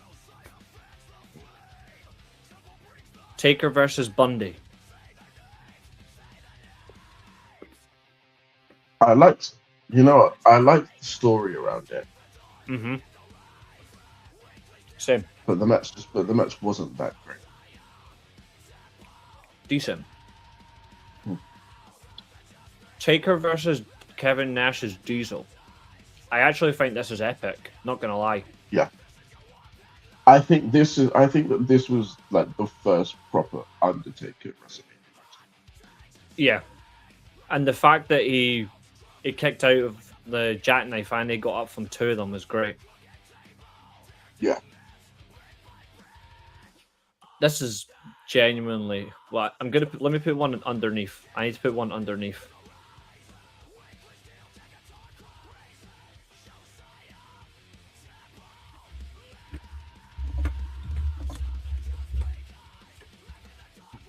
The year I was born. It's still dreadful. This one for me goes up into legendary. Mm-hmm. It falls just short of the greatest category, but Taker versus Kane at Mania, absolutely brilliant. Did he have a mask on versus Diesel? No, that mask got ripped off by Bret Hart at the Royal Rumble. Feel better, Abel. Feel better, dude. Next match, Bossman versus Taker. It's one of these two. I'm putting it in the worst ever as well. Yeah, same. Taker missed WrestleMania 16, therefore it's the first of 3 Manias as the badass. So this is first, and coincidence, it's the first Mania against Triple H. First one-on-one on pay-per-view as well. I actually think it's good. Like I think it's good, but nothing better. I'm going to go one further. Yeah. Taker versus Ric Flair.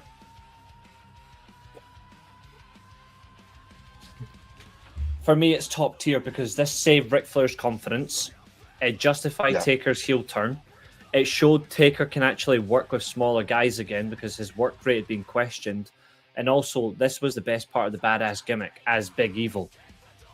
Yeah. That's why it goes up here for me. And the match shocked people how good it was. And it also had the Arn Anderson spine busted. Exactly. And the fact that he did Tombstone with a bloody face, which was so cool. And the way the match started as well, Ric Flair's entrance was so underrated.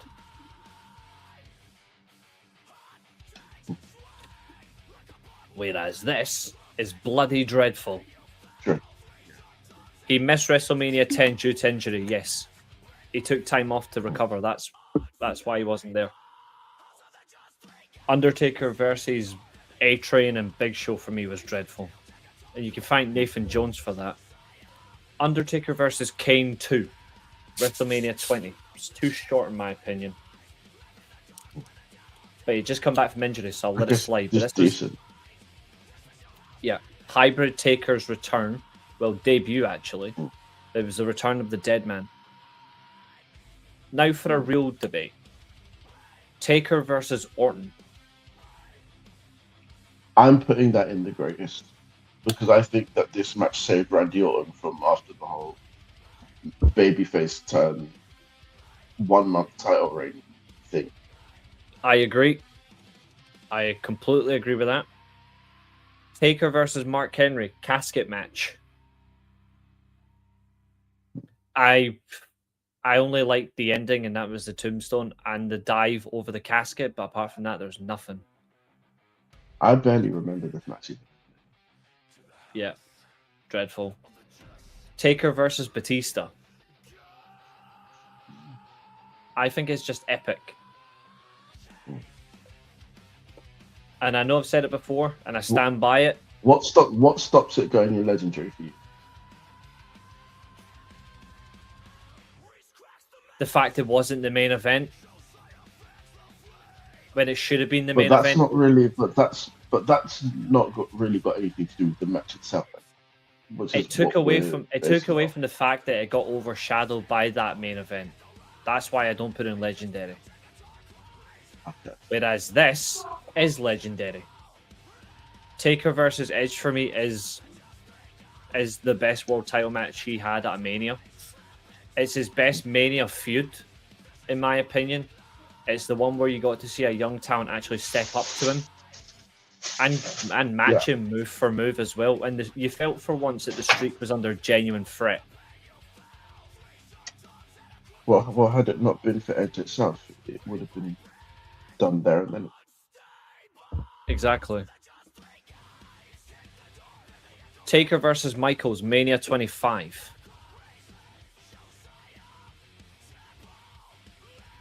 Well, I think that's obvious. Yep. That's the last of the legend, the greatest, in my opinion. Only these four are his greatest Mania matches. The only other argument potentially is CM Punk. Right, Taker versus Michaels, career versus streak. I think there are two ways that you could look at this. Mm-hmm. You can either put it in the greatest as well and say that it's a continuation of the year before. Yep. Or you can put it in legendary. I personally think it's legendary just because of the fact that it just did not come close to this in terms of quality. But it was still an enjoyable match to watch, and it was good to see it as a main event of the pay-per-view, not the WWE title. Yeah. You know what? I'm happy with that, and I'd also put it in legendary because the stipulation wasn't on it. Yeah, exactly. WrestleMania 27 versus Triple H. I'm going to say I actually did not enjoy that at all. I did actually. I didn't enjoy it. I don't know if like, I'll let you make your case, but the reason why I didn't enjoy it is because I feel like the way they did this, they tried to make it too aggressive, that both men at times were looking for what's next rather than just carrying on, and it kind of took it away a bit, if that makes sense. I see it. Like, I enjoyed it. Epic is as low as I go. I enjoyed it because it was pretty much the only thing to look forward to on this WrestleMania. Apart from Edge versus Del Rio. Even though that was so early in the show, which was annoying. Like, I think it's not as good as Legendary, but it's not as bad as good. Like, I do think it's epic. Yeah. But I will say this. It's the exact same for the Hell in a Cell, in my opinion. Yeah. Like, that could have been so much better. Yeah. Undertaker versus CM Punk. The feud, the match, it delivered. I like it, but I'm putting it in legendary. Because compared to all of the other streak matches at this point, Punk didn't get enough as much as the previous matches people did. I agree completely. Undertaker versus Lesnar. This is dreadful. Yep, because of the fact of the ending, but also the fact he's concussed very early and we don't know when he got concussed. No, we know. I know. No, we know when he got it. It was the bump on the outside.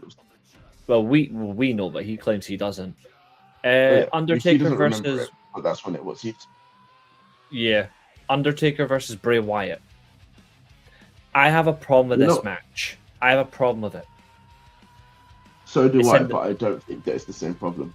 It's in the fucking daylight. Okay, yeah, it is the same. This should have been in a pitch black moment, not daylight. It ruined the character entrances completely. I mean, to be fair, I will let that slide for the simple fact that even the main event started in the daylight. Yeah. I guess that's just the issue of having WrestleMania in San A Francisco. shithole. Yeah, a shithole. I think it's good though. Yeah. Like, I think the match is actually generally good. Yeah. Undertaker versus Shane McMahon, Hell in a Cell. This might sound controversial, but I actually think this is epic. Okay. I mean, I don't think it's overly too bad. I think the way they've communicated for it was all right. Unlike this one, which is the worst ever. Oh yeah. And so is the next one. Yeah, because it was Wait, too no. damn short. I'll put that in dreadful. Just This for the fact that it wasn't as bad as the one before. Where do you rank the Boneyard? Legendary. Perfect way to send them off. Yeah. What's up, Xavier? So that's our ranking of Undertaker. And the only Mania thing, matches. that stops it going from legendary to the greatest is just the fact that I don't like how AJ Styles just turned done after this feud. It was embarrassing. The series of uncomical, unlucky events for him was just ridiculous. And he never became world champion again after this. Who's your favorite wrestling partner? And what do you mean? In what way? When he should have won Money in the Bank that year. He should have done. I like the Hell in a Cell match more from 28 because the ended of 27 he couldn't do his victory celebration. That's fair, although they did build a story out of that. Yeah. But yeah, I do agree. I do agree completely on that one.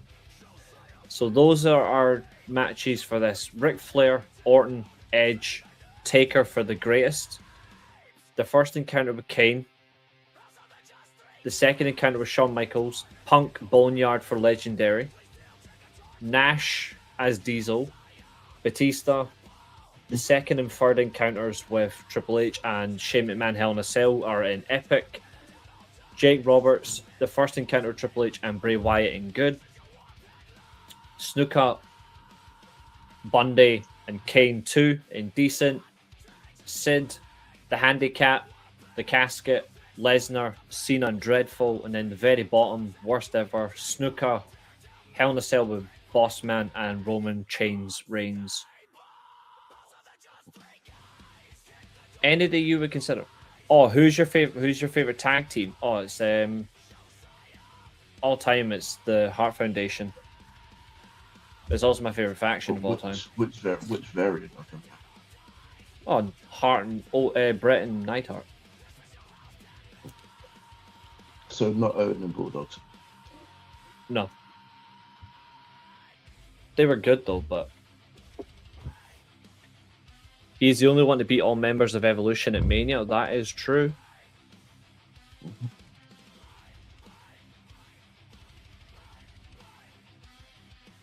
Yeah, that is true. No, it's okay, Tina. It's okay. Actually, yeah, but the only person who's actually beaten the only other person in ring, the only person who's beaten all three in ring in one night, if you're excluding Ric Flair as a main member, like in terms of in the ring, Bryan is Daniel Bryan, yeah, in one night. So that's that one. I'm gonna let you pick the next one, but let me just quickly take a snip tool of this because I do like the use of the snipping tool. And I also think we're being unbiased as well with these. Like, we're being fair.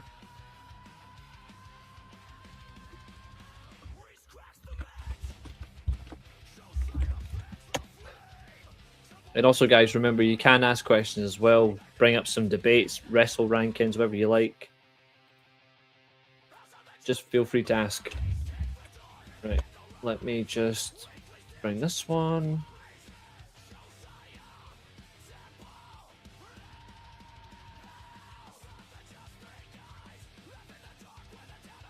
Right. Sharing tab. So now you can pick. Doesn't have to be on this though, but there is like best WWE matches of all time. There's an Ultimate WrestleMania quiz there if you want to do a quiz. WWE roster 2025, greatest wrestler of all time. WWE wrestlers, 300 of them. WWE belts, WWE champions from 2009 to 2019. WWE finishers. AEW roster of 2021. WWE pay-per-views, WWE rivalries, WrestleMania logos. I mean, no thanks. Wrestling factions. Yeah, I like wrestling factions. You want to do wrestling factions? Yeah. Okay. Let me go back then.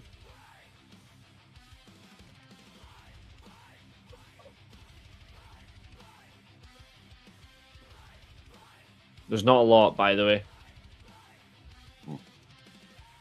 But some of these are some of my favorites. But we've got some great ones here. Okay. I'm back, going to rest in bed, but I'm listening to you guys. No worries, Abu. So we have the Four Horsemen, Aces and Eights, The Brood, Bullet Club, Blue World Order, Chaos. That's Damnation, DX Evolution, the Fabulous Freebirds, the Heart Foundation, the Job Squad, Taka Michinoku and Funaki. That was... Oh, what was their faction again? The Attitude Era. Kai and Tai, LAX, Legacy, Los Ignorables de Japón, LWO, but it doesn't say which one, so we're going to use the WCW version, the proper one. Main Event Mafia, Nation of Domination, pre-Rock taking over, so Rock was just a member. New Day, Nexus, NWO, the Radicals, Right to Censor, SDG.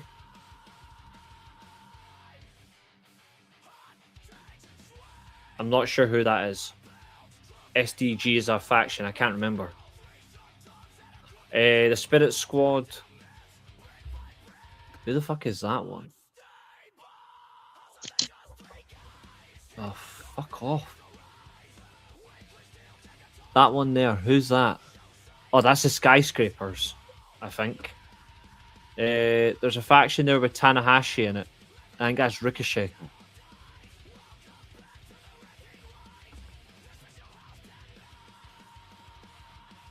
You recognize that one? Which one? This one. I can't even see it. Thanks very much, Tina. It's Tanahashi is... I think that's Ricochet.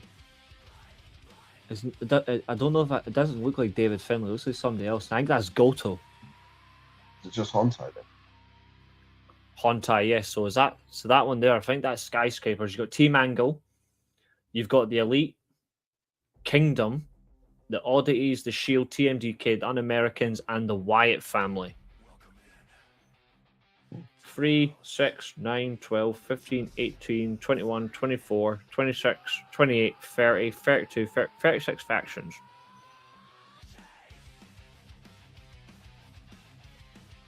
And we're just going to leave it as S. We'll have it as S tier. And then we'll put in D. Utter wank. Right. Where do you want to start? Let's go in order. Okay, Four Horsemen. S2.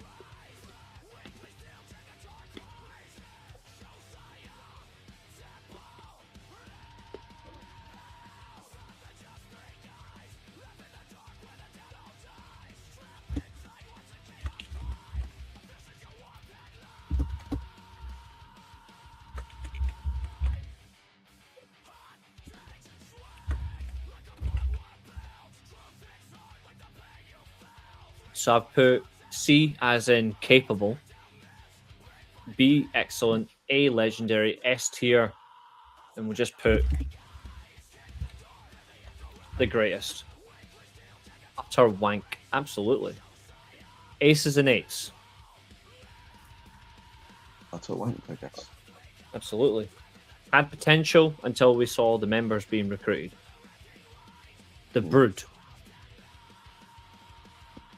Legendary. Bullet Club. I think I'd say legendary as well.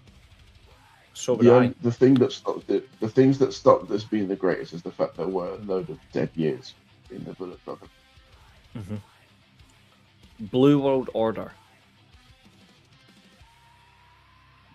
Capable. Chaos for me are greatest. Mm-hmm. New Japan's best ever faction, in my opinion. Chaos. Damnation. I'm sure that's Damnation. Is that any CW things? Yeah. It sounds like something that Rob Van Dam would have done. Yeah. I'm just putting capable. Okay, let's see if opinions divide on this one. DX. I actually think they're just awful. I think the faction's awful. The only two members of the faction I cared about were X-Pac and China. Yes, absolutely, Xavier. The faction was filled with duds. And D'Lo Brown. And Bubba Chubba Dudley. It should have been James Storm in that faction. With proper members. Although, to be fair, I did like Bischoff's son and Briscoe in it as well, to be fair. They made sense. Because they're young talent coming through for the future. I honestly don't know what to think of the actor. I would just say capable. But I generally do not care for that faction at all. Because I mean, at this point, when I think of DX, I just think of the tag team Triple H and Shawn Michaels. I don't really think of the faction as a whole. Same. So for that, where are you putting them? Probably capable. Evolution. Excellent, I'd say. I think that's fair. The Fabulous Freebirds.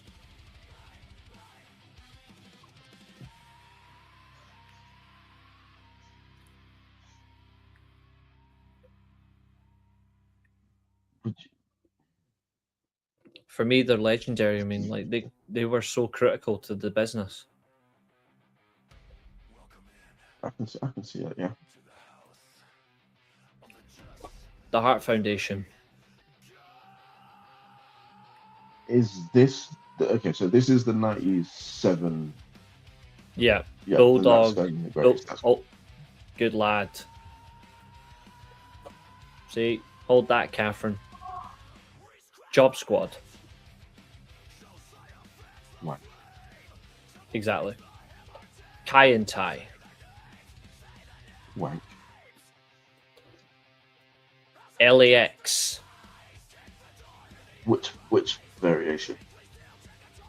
It's the first version. So this is well, to be fair, that's how I would put it, as the faction that mattered. Homicide Hernandez. In that case, legendary. Yeah.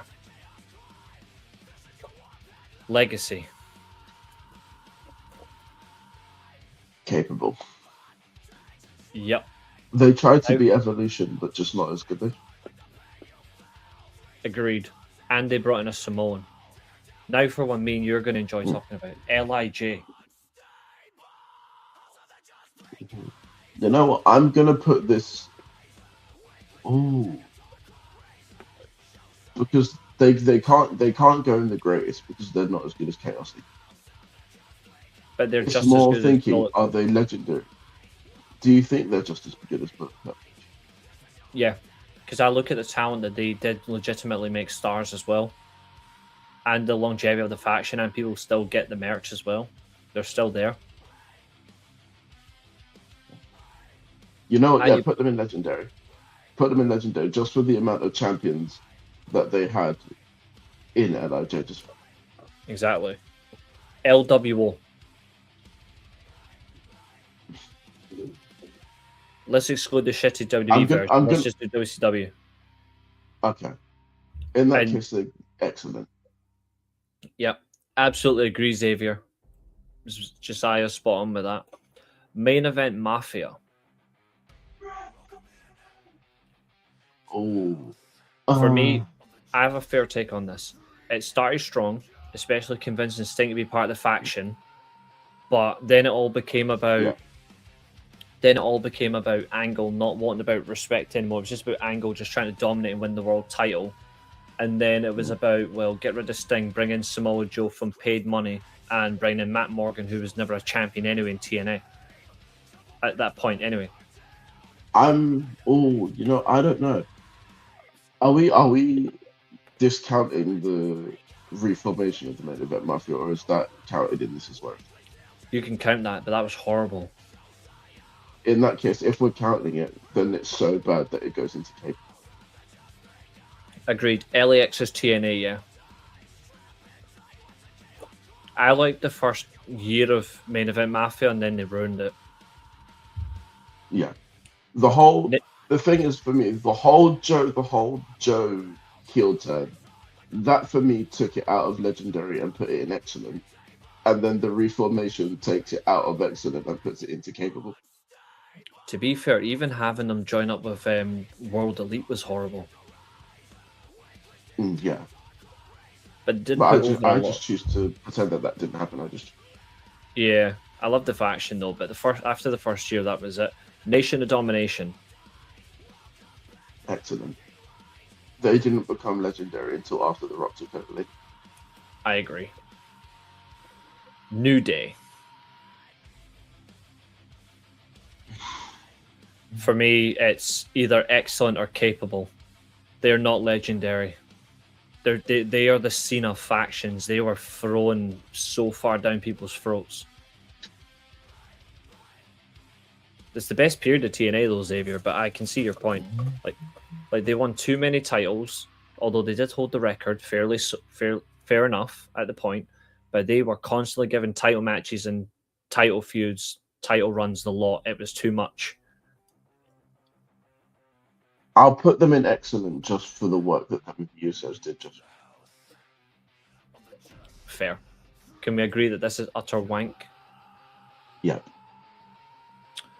NWO.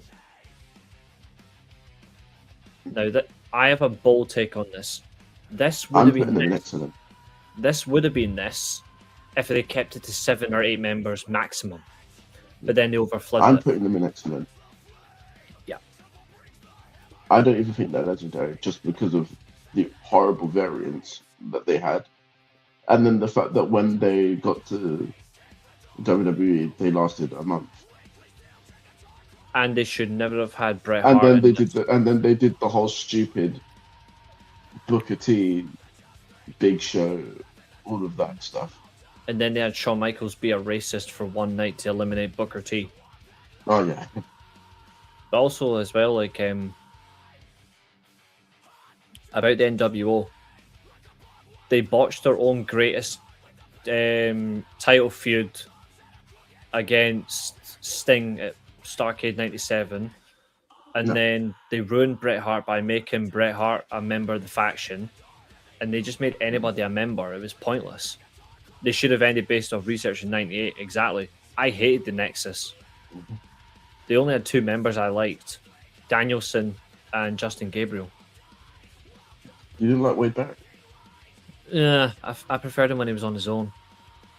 The Radicals, Yeah. Mhm. for me, it's capable. Yeah, because they weren't a faction for that long. So you're putting them in wank. No, capable. Okay. Right to censor. I'm going to be bold here. For me, they're legendary because they fucking pissed off everybody in 2000 and 2001.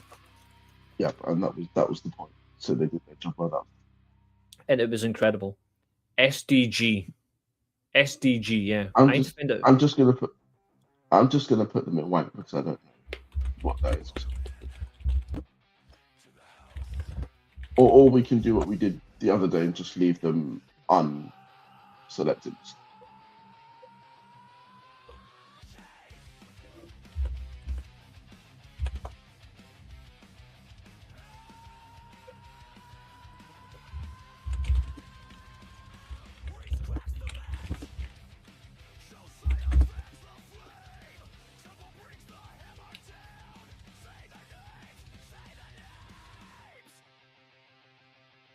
That can't be right.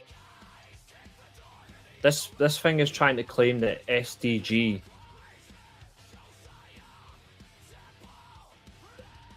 It's trying to claim that SDG is DX. It can't be. No.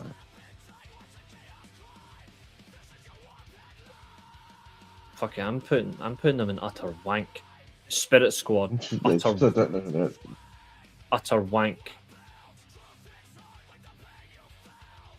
Yeah, this is Skyscrapers.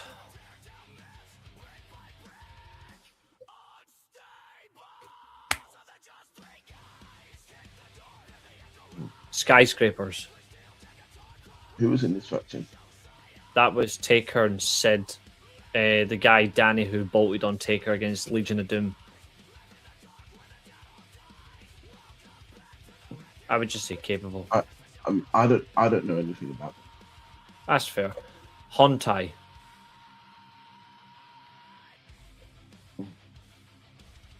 They're going incapable because they've produced a lot of crap, Agreed. especially lately. Dennis Rodman NWO was stupid, I agree. Team Angle. For me, this is top tier, but okay. I'd say legendary because they want, again, the longevity is not there. Fair. The Elite. They're not the greatest, that's for sure. No. I think they're just excellent, honestly. Yeah. Kingdom.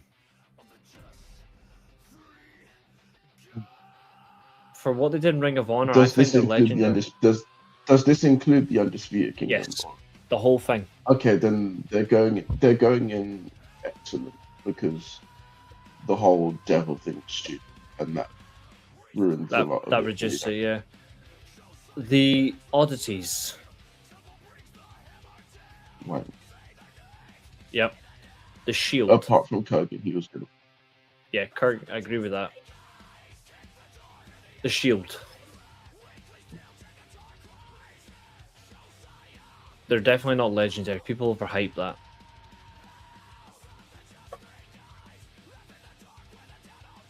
I was actually gonna put them there just because of what it's done for the business.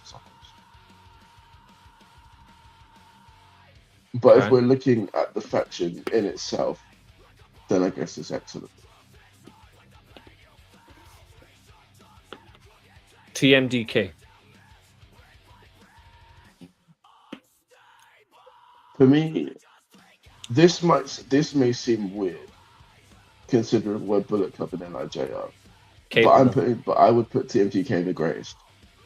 Oh, good. Simply because of what it does for younger wrestlers. There's more progression for young wrestlers in TMDK. They're treated better. And then also it's got Zack Sabre Jr., who's one of the best in the world. Agreed.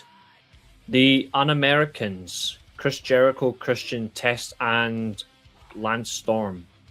You know, they're legendary. I thought they were hilarious. I loved them. I thought they were awesome. I agree with someone that Wardlow should have been the devil. It's a fair point, Xavier. And the last one, the Wyatt family. Excellent as well. What if I tell you just based on the I original disagree trio? with the Wardlow take because he would have got himself injured with it.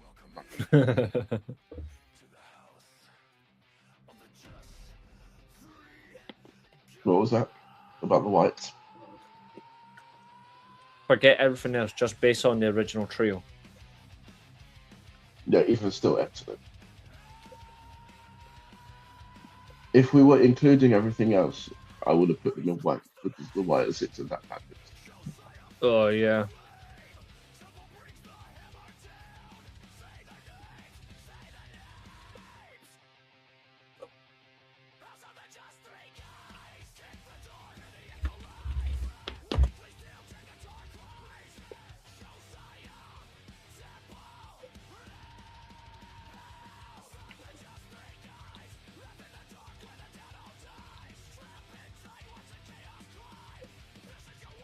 Right, we'll do one more, then we'll get some.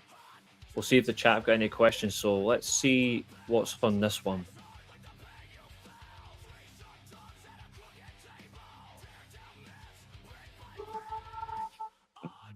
Nine, 18, 27, 36, 45, 50.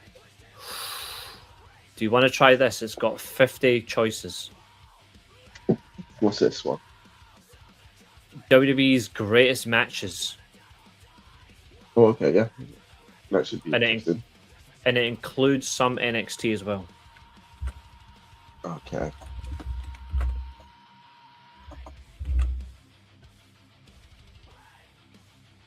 We have a very important ranking for this one.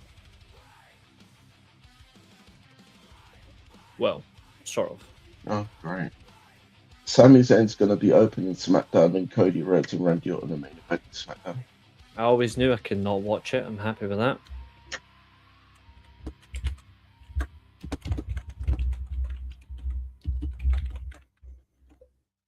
The final category is Get Effed. The worst ever, because obviously we've had some members in Super Chats and I'm not having this screwed over. There's one tag match on this I'm surprised is here. There's too many Triple H. This is genuinely disgusting. But we are on...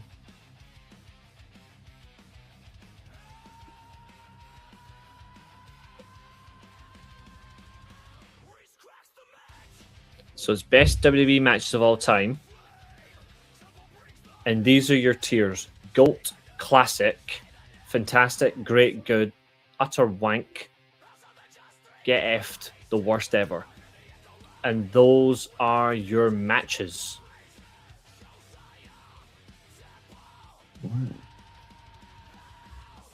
There's a lot in here that I think is absolutely ridiculous. There are a load of admissions as well. Yeah. Hope you feel better soon, Abel. Right.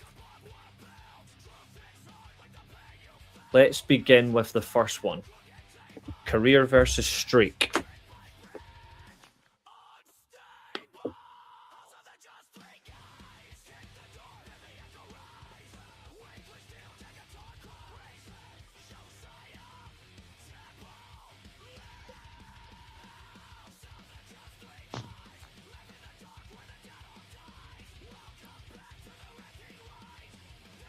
What are we thinking? Let me have a look at the rest of the matches. Well, we're going to do order first, but Yeah. Sure.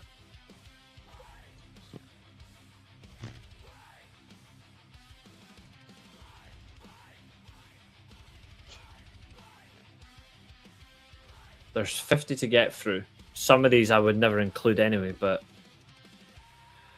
they're there, so we just have to deal with it. Okay, career versus streak. I'm gonna put it in classic because I can see at least 4 others that are better than this. Agreed. Sasha Banks versus Bayley, Brooklyn Takeover NXT.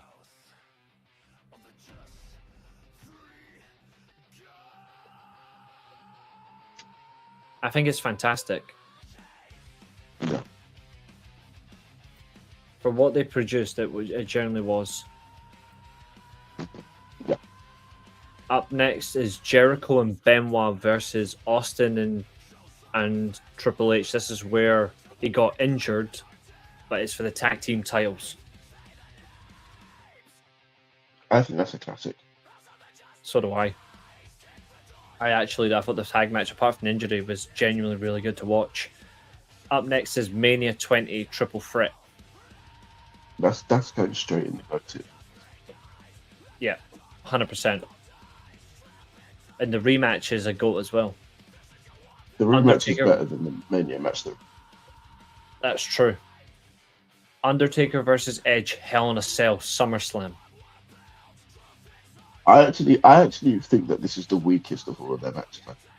Yeah, And for that reason, I'm only putting it. I would have put it in good, but I can see why you put it there. I think it's just this connection, Dan. It's a wee bit crackly tonight. I think it's because of the weather. No worries, James. Catch you later. Yeah, Sasha ripping off the headband was funny. SummerSlam Universal Title Fatal 4-Way.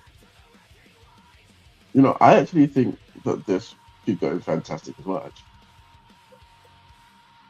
Okay. Just because it was a typical car crash of a match which I really enjoyed. That's fair.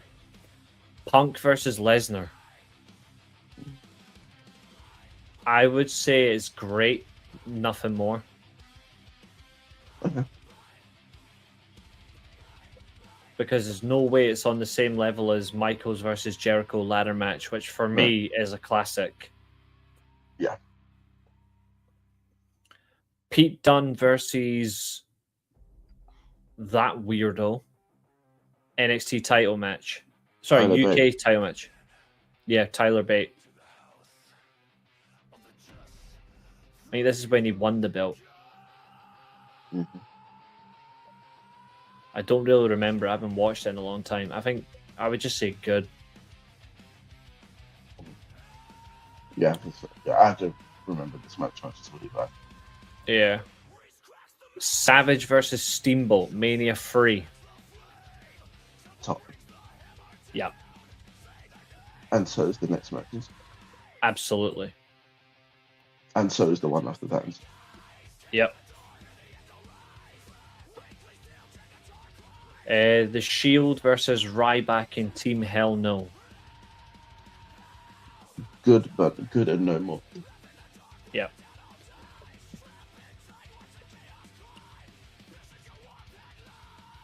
Nakamura debut against Sami Zayn. I actually think that's fantastic. Yeah. Tommaso Ciampa versus Johnny Gargano. Which one is this? Which one of the millions of matches is this? I'm assuming this is the no holds barred, which is their best one. I don't even remember their matches. They all seem the same to me. I'll put it in good then. Undisputed Era versus Severn and Bate. Kyle O'Reilly and Roddy Strong. Is this the one where one of them throws the towel in for the others? Yeah, That's fantastic, man. agreed.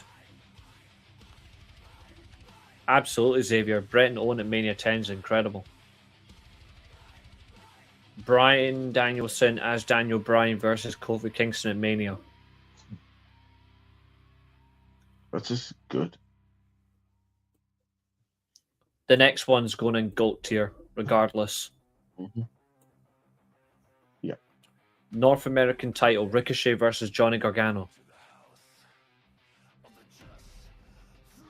I don't remember it. Me neither.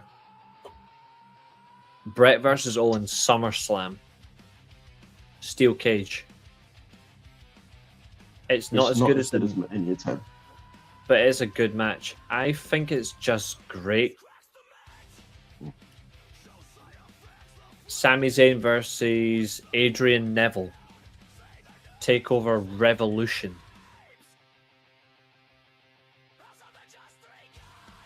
That's fantastic. Yep. The next one goes in classic. Foley versus Orton. Yeah. Gargano versus Andrade. That for me, I'm going to declare that now. That is a classic. It's Yeah. generally one of the best NXT matches by a landslide. That I'm pretty sure that was the first NXT match that ever got 5 stars. It was. Angle versus HBK. 21 years today. I'm gonna put it in classic, but only because I think that the Vengeance match was better. Same. Adam Cole versus Johnny Gargano. Okay, Absolutely. which one's this? Because Gargano's the defending champion. so is this the Takeover 35 Yes. one? Yeah. Yeah, because Adam Cole wins. Yep. An absolutely spot on Chester. The double turn was incredible. I think it's not their I'd best say from great. last night. Yeah. Their best one is with the one at Takeover.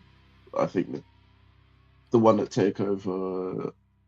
Was it New York? Yeah, Whichever, wherever the 2 out of 3 falls one was, that was their best one. absolutely. Brett versus Bulldog, SummerSlam 92.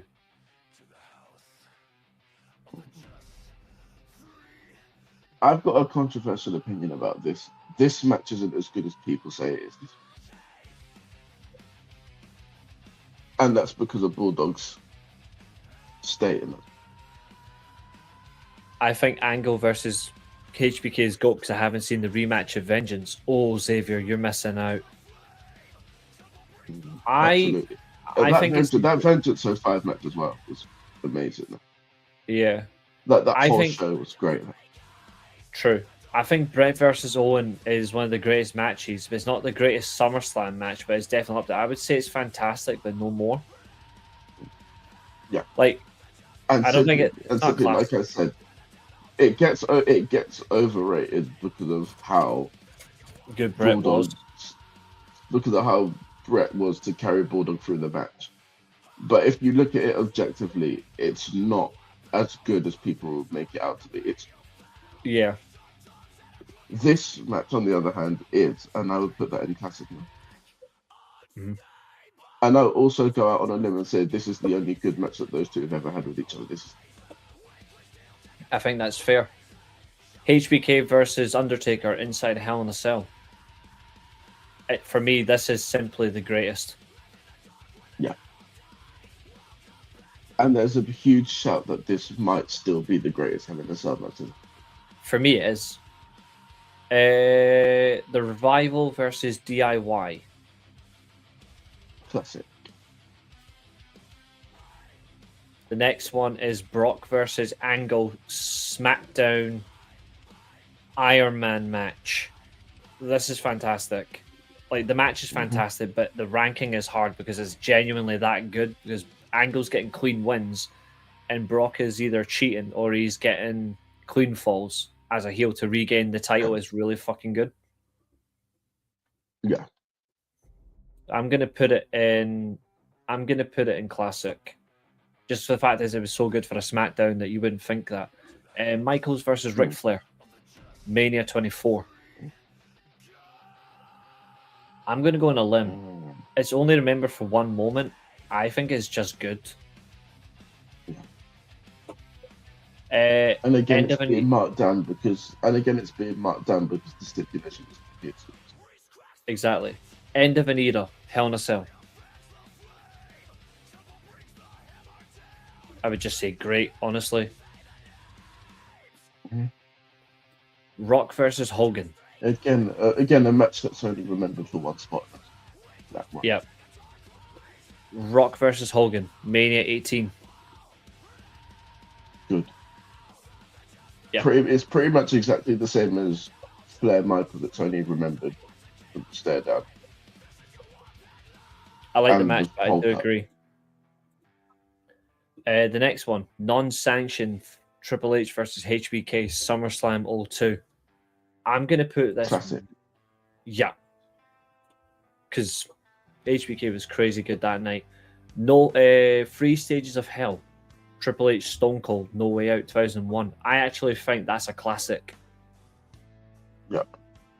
It's by far the best match they had together. and it legitimized And Stone it's Cold's fitting that it return. was their last one as well. Exactly. Mixed tag. Back when they actually knew when to leave feud to let go. Exactly. The mixed tag, Rousey and Angle versus these two, it's bottom tier. Hate it. I'm guessing that's because Stephanie's in the match. That's just because it's awful. Angle versus Benoit, that's going up to GOAT. Yeah. 100% one of the best matches I've ever seen. Angle and Benoit never had a match any lower than classic for me. Agreed. CM Punk versus Cena, Money in the Bank 2011. Again, I'm going to say that this isn't their best match that they had with each other. It's also And overrated. for that reason, I would put it in fantastic. Okay. Because it's carried by the crowd itself. Agreed. The NXT North If you're American looking for their best match is the Raw match that they had before WrestleMania. Yeah, with two pile drivers. The NXT Yeah. North American Championship ladder match, which features two nonces. Well, then it's going in the West because it's two nonsense. Yep. Lesnar versus Reigns, WrestleMania 31.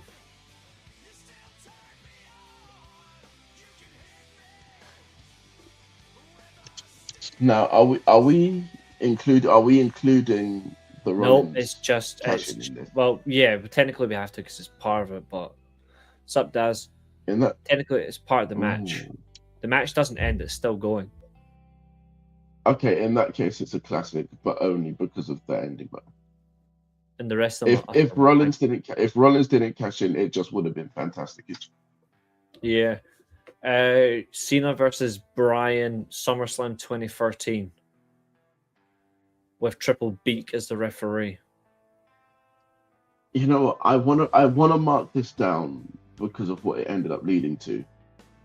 So it's going in good. Well, I was going to put an Oh, utter oh. wank.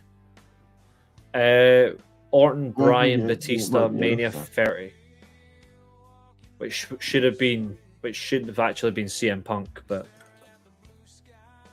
he was already fucked off by then. yeah, Which you don't blame me for at all. Which agreed.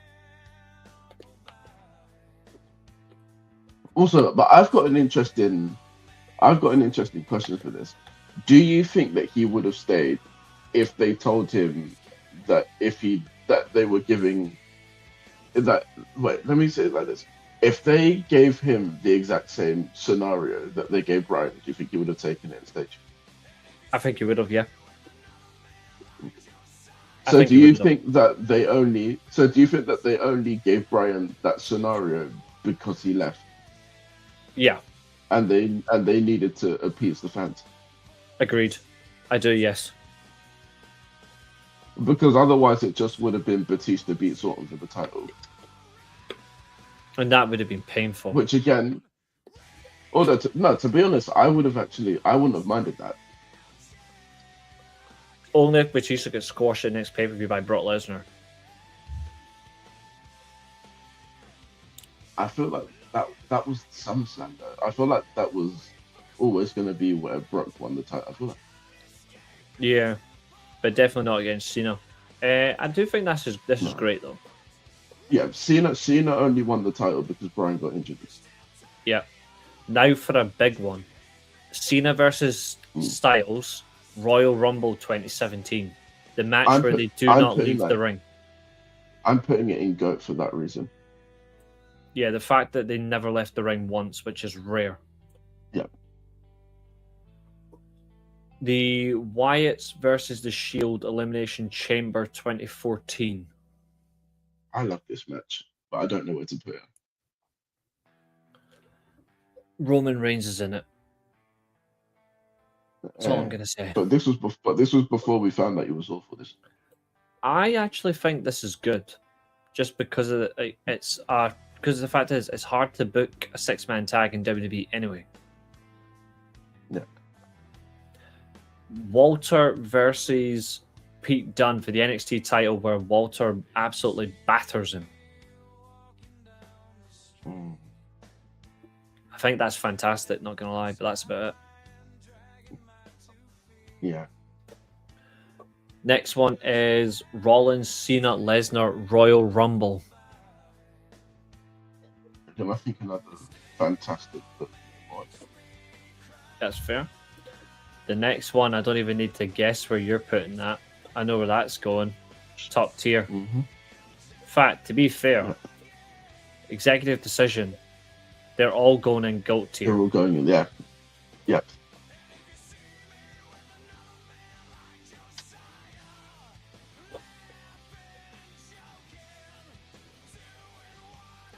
But now we're going to do something different to the last ones. We're going to start by each tier.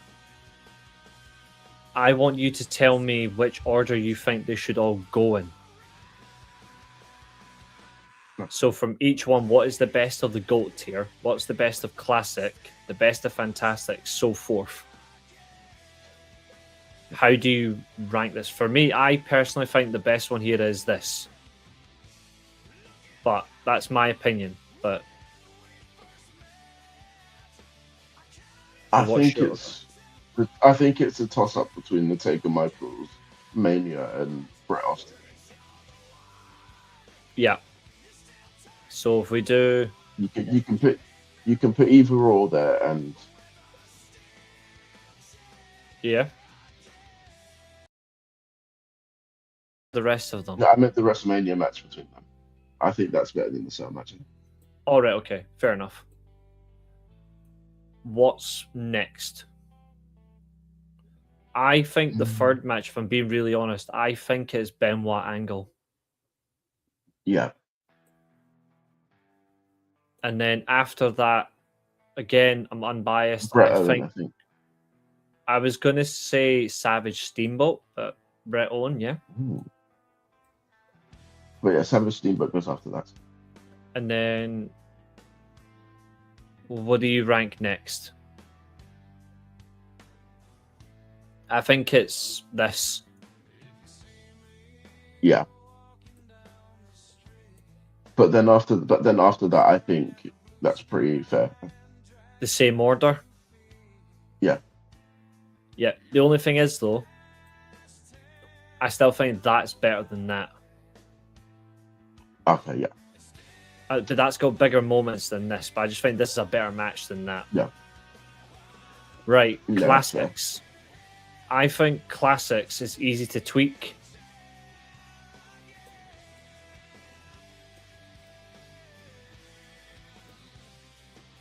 Yeah. That's the order for me. Yeah. Fantastic. I think out of this list, the best match is actually this. Yeah. What do you want to put next? Or do you keep it the same order? I think Neville. I think Neville versus Sami Zayn is third. Yep. And then leave it as Then is. I'd put the Cena Punk match. No, I'd put the Cena Punk match fourth. Yep. And then I would put the Triple Threat fifth. I still think that's better than the rest of them, but I would leave it at that. Yeah. And then This is dead easy. Yep. And that's it. Yeah. Good. I think it's just the same order. I think I'm surprised Cactus Jack Triple H didn't make the list from 2000. I'll be honest, I'm the same. I thought it would. Mm-hmm. I think leaving that as is. I don't think there's any changes at this point. Yeah. There's another big tier list we've done there, my friend. Yes. Just two guys dominating the scenes. Mm-hmm.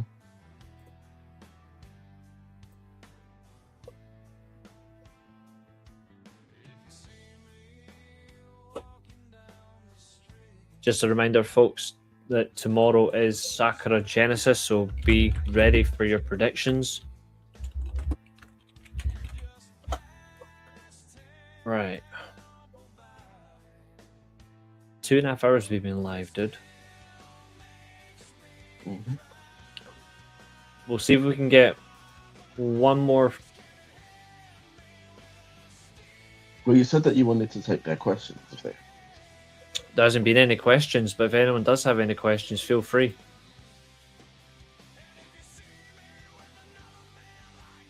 Otherwise, we can do one last tier and it'll be a good laugh. Okay. There's only 21, but it's this.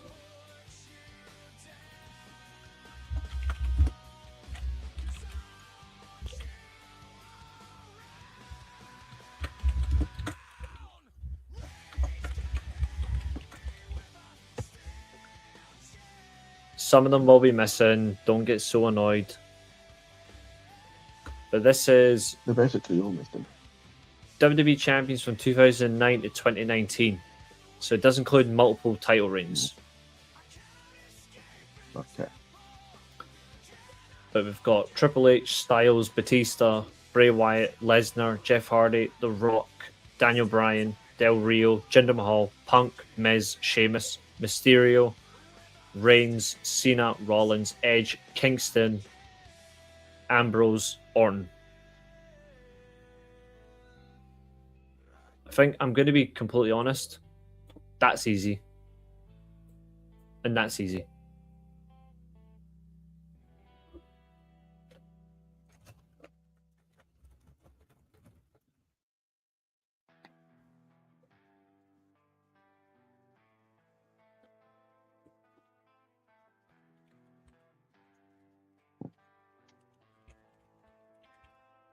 There's one more to put in the West, by the way. And Oh, I that's know. The Miz.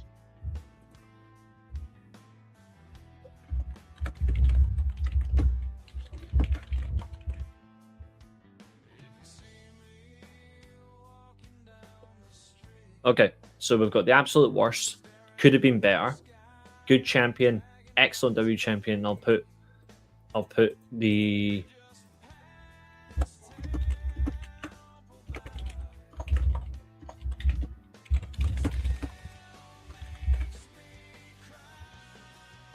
during that period. Okay.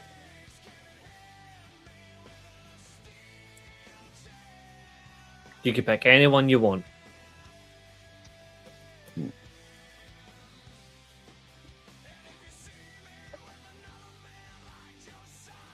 I'm going to go with Roman Reigns, and I'm going to say it could have been better.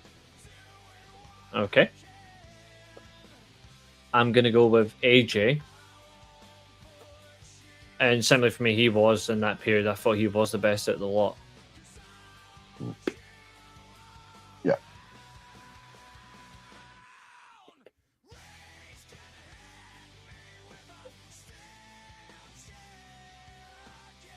Dan Del says Rio could have Del been Rio better. for the worst. No, I wouldn't put him in the worst. He could have been better. I agree with that.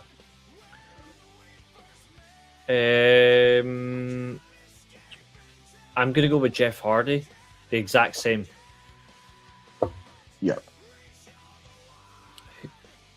Who's next for you? I'm putting The Rock in the absolute worst. Oh yeah, he was awful. Yeah. The only good thing he did during that period was change the title design. But even then, it was still horrible. I will go for. I'm gonna go for Batista. Good champion. Because I'm factoring in his other reign, where it actually was decent up till Mania, but then he lost the damn thing. Yeah. And the funny thing, that was only a month long. Yeah. Dan says Sheamus could have been better. I think that's fair. Yeah.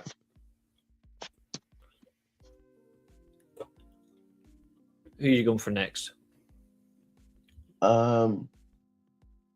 I'm actually gonna put Edge in the absolute worst as well for his 09 WWE title reign.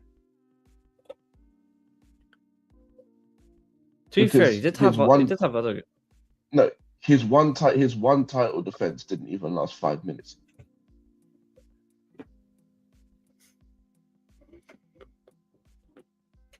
True, but he did have some good WWE title reigns. But I suppose this is only one. To be fair, this But is they're only not in this period then. true.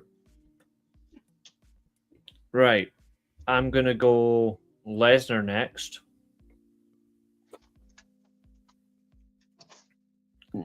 I'm putting him in excellent. The only reason why he's not greatest is because he was on that schedule. If he'd been on a more regular schedule, defending more regularly, he would have been in the greatest. Yeah. Who's And next for speaking you? of the greatest, that's where CM Punk's going. Yeah, I agree with that. The next one I'm going to put straight in, Daniel Bryan is just a good champion. Although we did have a conversation about this in the chat separately the other day. Yeah. Who's next for you? I'm gonna put Seth Rollins in excellent. Yep, I agree with that. And similar to Brock, the only thing that stopped him from going in the greatest tier is the fact that he got injured before his ranking ended. Yeah, agreed. Randy Orton could have been better. This is 09 Orton. That's not 09 Orton. No, They- but that counts in this period. Yeah, but true. But his other title reigns could have been better. But the way they've shaped it, he just kept winning. He kept winning WWE title runs, but they actually were shorter or just non-exciting. In fact, I'll be kind. I'll say good champion then.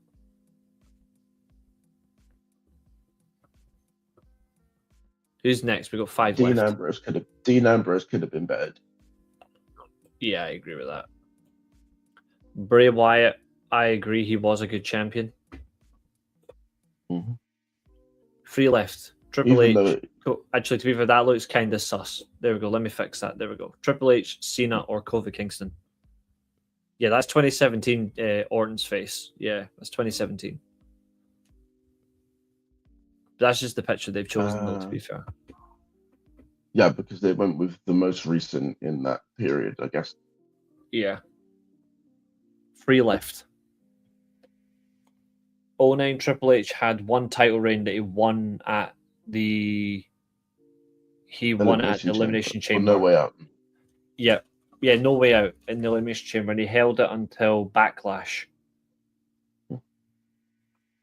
I'm gonna put John Cena in just good champion because his best reigns were from 05 to 07. Yeah. Kingston could have been better. I do agree. Mm-hmm. So we're leaving Of this guy. This prick till last. Where you want to put him? One title reign, but to be the last 09 one title reign, but it was genuinely just any chance to stop Orton winning the title at WrestleMania. And he put himself in the Rumble match just to make sure it didn't happen.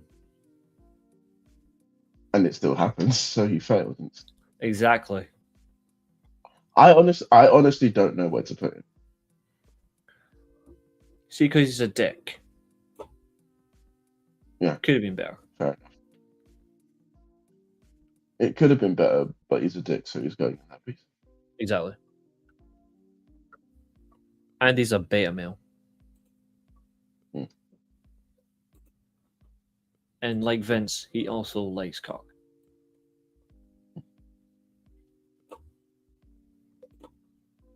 Samoans, to be exact. It would have been interesting if they included the other champions in 2019.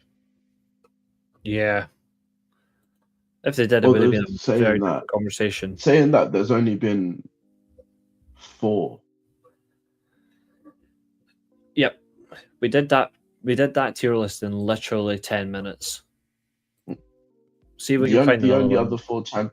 It's crazy to think the only other four different WWE champions there's been since 2019 are Drew McIntyre, Bobby Lashley. Wait, no, it's three. It's Bobby Lashley, Drew McIntyre, and Cody Rhodes. Yeah. This one's too long and too weird. It doesn't make any. This one's. And if we were going to include weird. them, Cody's going in the worst. Drew's going, and Drew and Bobby would probably both go and could have been better. Yeah. There is another one here, and it's kind of weird, and it's too long, doesn't make sense, but it's like the best versions of WWE wrestlers, but they've got like so many versions of them. So it does take up like a lot of time. I don't think we should do this one. Because this is 2, 4, 6, 8, 10, 12, 14, 28, 42, 56, 70, 84, 98, 112, 126, 140, 154. Too many bloody wrestlers. Like, actually, 410. Yeah, never mind. We'll skip that. Let's see. That is a lot. Is this an updated version? Let's have a look.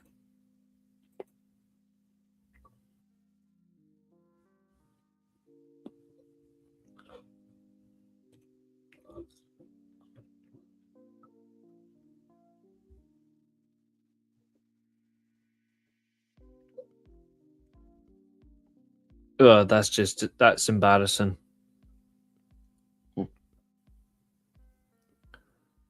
Austin Theory doing the Shawn Michaels with the title around his waist. Thanks for making me feel dead inside, Dan. There's one here about New Japan wrestlers as of 2020. Oh, there's one here, 88 wrestlers, but it's Ruthless Aggression. Ooh. And one of the lists here is they've actually got it as S tier down to Jobber. X-Pac Heat's the worst. Oh, I like that. I'm going to change S tier to the best of Ruthless Aggression. But I'll leave X-Pac Heat on that because that actually is relevant. Yeah. So 88 wrestlers. This will be the last one. Where is that? I need to see it, Katherine, you absolute perv. Dan's put it in the Discord chat. Well, actually, he sent it to me on Discord, but I suppose you can send it because I suppose Tammy would like it as well. The Ruthless Aggression ran all the way up until 2008. So 02 to 08. So let's go through it, and we're going to go line by line this time. So we're going to start with the A train. I think C. Tell you what, this time I'll let you label what A to D stands for.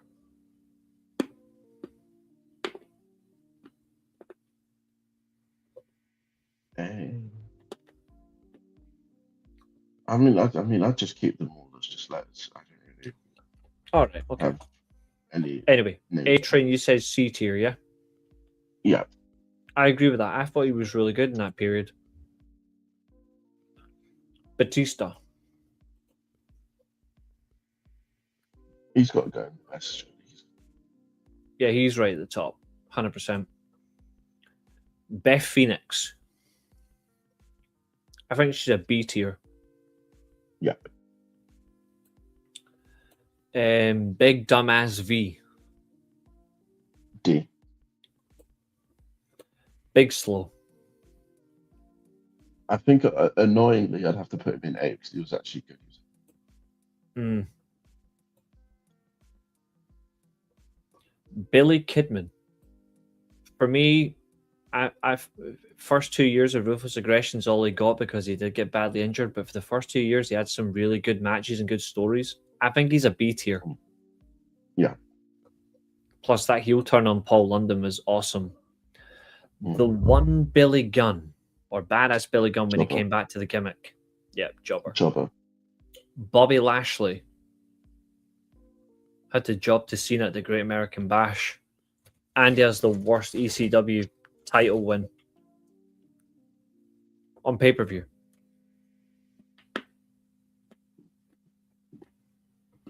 I think those two factors put him in C.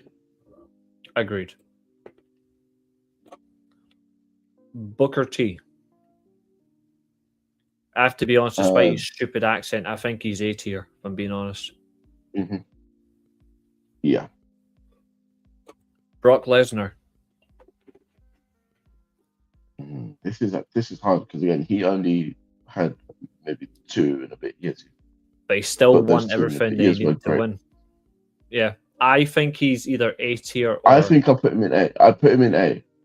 I can't put him in the greatest because he wasn't there for that long. But it was definitely his But he best definitely run in is terms of in A. working. Yeah. Candice Michelle. I'll say C because it started horribly, like she recovered. the lowest you could get, and then she recovered from it. Yep. In great fashion. Carlito. B. Yeah. Charlie Haas. World's Greatest Tag Team and Team Angle. I think after it's that. True. It's the only downside. I'd put him in D, and the only thing that saves him from being in Jobber is the stuff that he did in the World's Greatest Tag Teams. Yeah, that's fair. Chavo Guerrero. No, this guy. I think it's A or B. B because of the Calvin White thing, and the fact that he had to lose the Cruiserweight title to his dad. Yeah, Chris Jericho. For me, he's an A tier. Yeah. He was. He only missed. He's similar to Brock, I think. He only missed 2 years. The only difference between them is he came back. True. He came back before Ruthless Aggression era ended, and he still was decisive. Yeah. The next one's Chris Masters. For me, jobber. Yeah. Started great and he just backed off. Christian, for me, D. No, because 02 to 05, he was there for. And he was very popular. So B. I was just thinking D because it was just the tag in IC, but then they tried to ruin him. But CM Punk.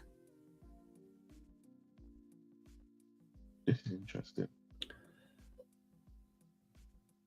I'm gonna put him in C, and the reason why is because some of his ECW feuds were really underwhelming. But once he got onto Raw, once he got the Money in the Bank, etc., that changed them completely. Yeah. Eddie Guerrero. A. Yeah. The next one for me has to be top tier. Edge. Yeah.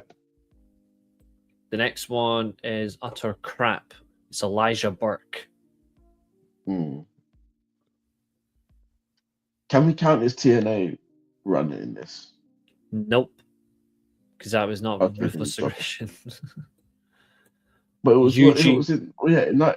it wasn't even in that period. No, it was Exactly. Eugene. This is also win over Triple Beak.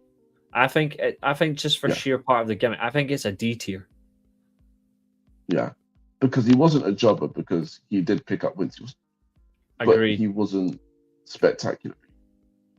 I agree. Finlay came in midway through the Ruthless Aggression, but he was genuinely so good. Mm-hmm. Gail Kim.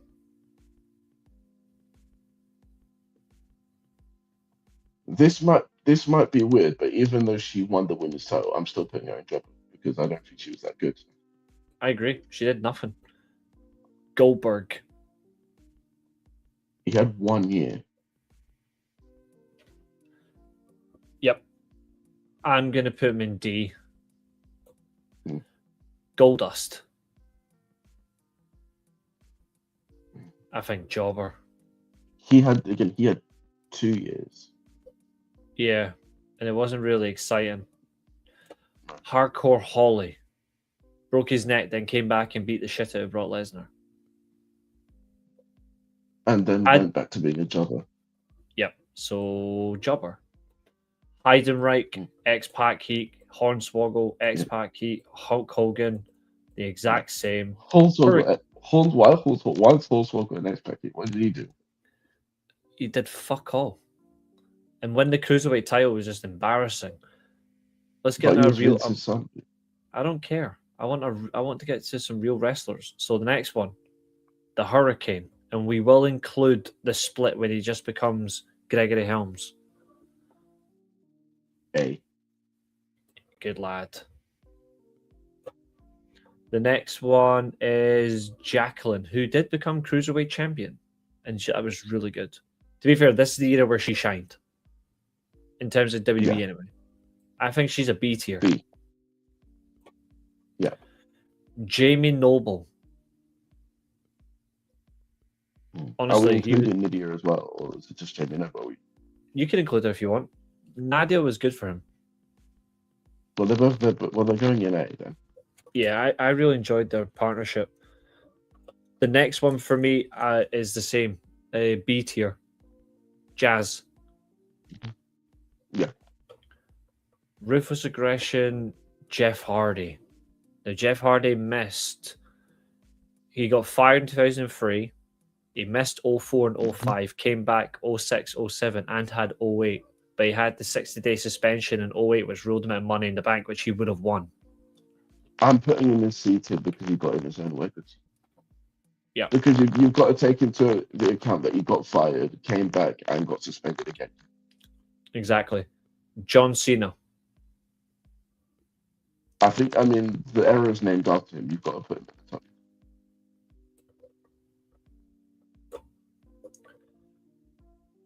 Johnny Nitro / John Morrison. To be fair, he was actually good in Ruthless Aggression. I actually think he's B. Eminem plus the singles runs. Good match with Jeff Hardy. Mm-hmm. Kane. It started off amazingly. Well. I'm going to go on and then after they humanized him, again, it went downhill. I'm going to go... They should never have involved him in the Elite. I think they should. Agreed. I'm going to go C tier. Yeah. Because he also should have won the world title in 07, but they decided to put it on fucking Great Khali. Oh, yeah. That. Like, he was genuine number one contender. They could have just gave him the title on that episode of SmackDown. They shafted him badly. They could have done the Battle Royal, but have him win it and just not put the Great Khali in it. And then defend the title against Batista, transition champion. It's okay. Yeah. Nobody would have cared. Kevin Nash, jobber.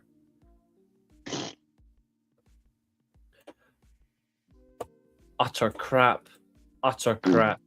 Kurt Angle. For me, he's got to be at the top. Yeah, this was where he became what he is. Absolutely. Lance Storm. I feel bad for him. Stone Cold buried him on Raw. I guess that's X-Pac. Yeah. It's a shame because he had good matches as well. Lita. Yeah. Top.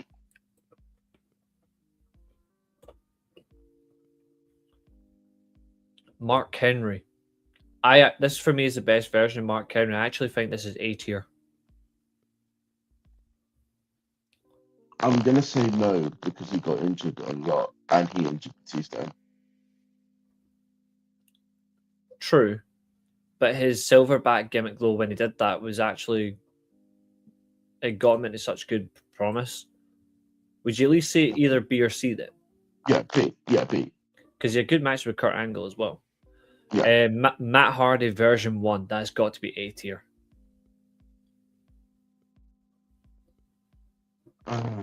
I can't put him in A tier just because of how they treated him like a dog. So C or D then. And that's true. They did have to change it because of Nitro. That's true. No, I'd still put him in D.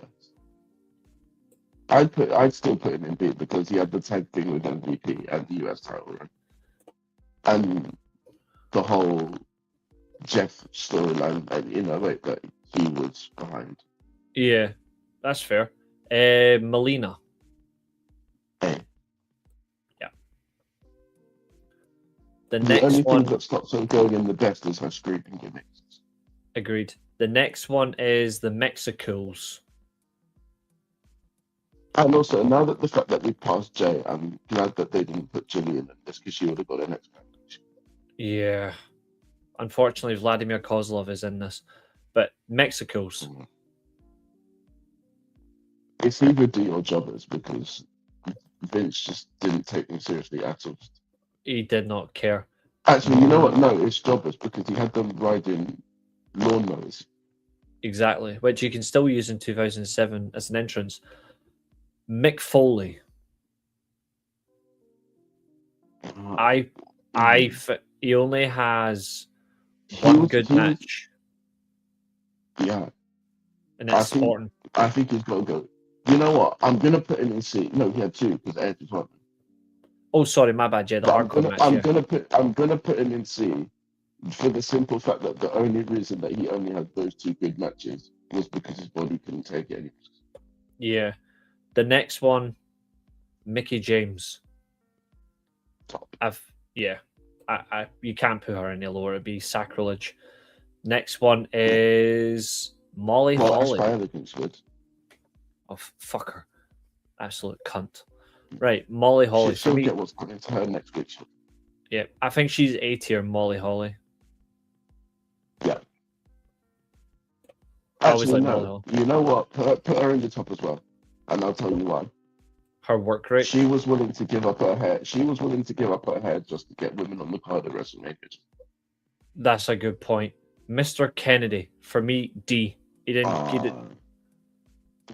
get anywhere until he won the TNA title, and even then that was still poor, but they at least gave him a title he deserved. The next one, oh god. Mr. Kennedy ruined himself by taking steroids. And allowing Randy Orton to push him over when he was legitimately not in the wrong. He didn't injure him. Yeah. The next one's Muhammad Hassan. I think we know where this is going. X-Pac Heat. Yeah. And again, MVP. It's not his fault. It's just circumstances. Yep. I actually do feel really bad for Muhammad Hassan as well because he was going to win the world title literally the next month. Exactly. He's now a head teacher at school now. He's a head teacher. Yeah. The next one for you, if you're ready. The next one is Montel Vontavious Porta. For me, he's a B tier. Yeah. I can't put him in A because after he lost the US title, they did nothing with him. Paul London. For me... I mean, he's got to go in X-Pac Heat just for the simple fact that he got 5 smiles. Yeah. It's annoying because of him and Paul... Which is stupid, but yeah. He would have been a lot higher if they had an image of him with Brian Kendrick because they were the best WWE tag team of that era. The next one's Randy Orton. I'm going to be controversial and say that he's only in A because it started off horribly. Mm-hmm. The next one's Triple H.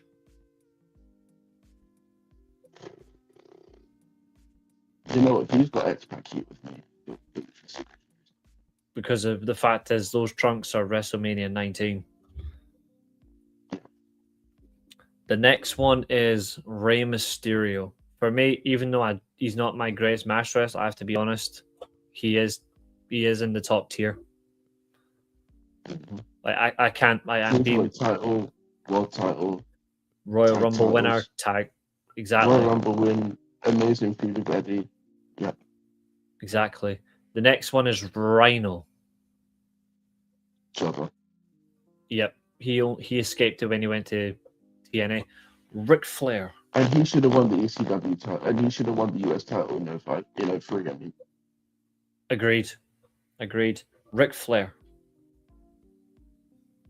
I mean, Ric Flair was a glorified jobber, but he wasn't quite a jobber, so I'd go see. Rikishi. Like, he was a jobber. Exactly. Rob Van Dam. He had a tag title reign that lasted about a month. You're But not apart from wrong. that, I completely agree.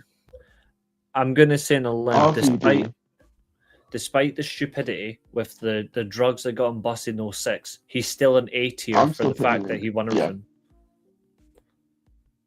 He still won everything. It's hard Mhm. to say no. The next one is Sabu. Most of the ruthless aggression either Sabu was in TNA being ruthless aggressive with fucking Abyss and Jeff Hardy. He only came into WWE in He was 05. a jobber. And he was a jobber for that year. I know. Scott Steiner, ex-Pac Heat. Yeah. But we love him for it, which is the fun thing. We do. Sean O'Hare. Could have been so much better, but they ruined him. I'm putting him in D because I refuse to put him in jobbers. Me too. Shane McMahon. You me, know, C.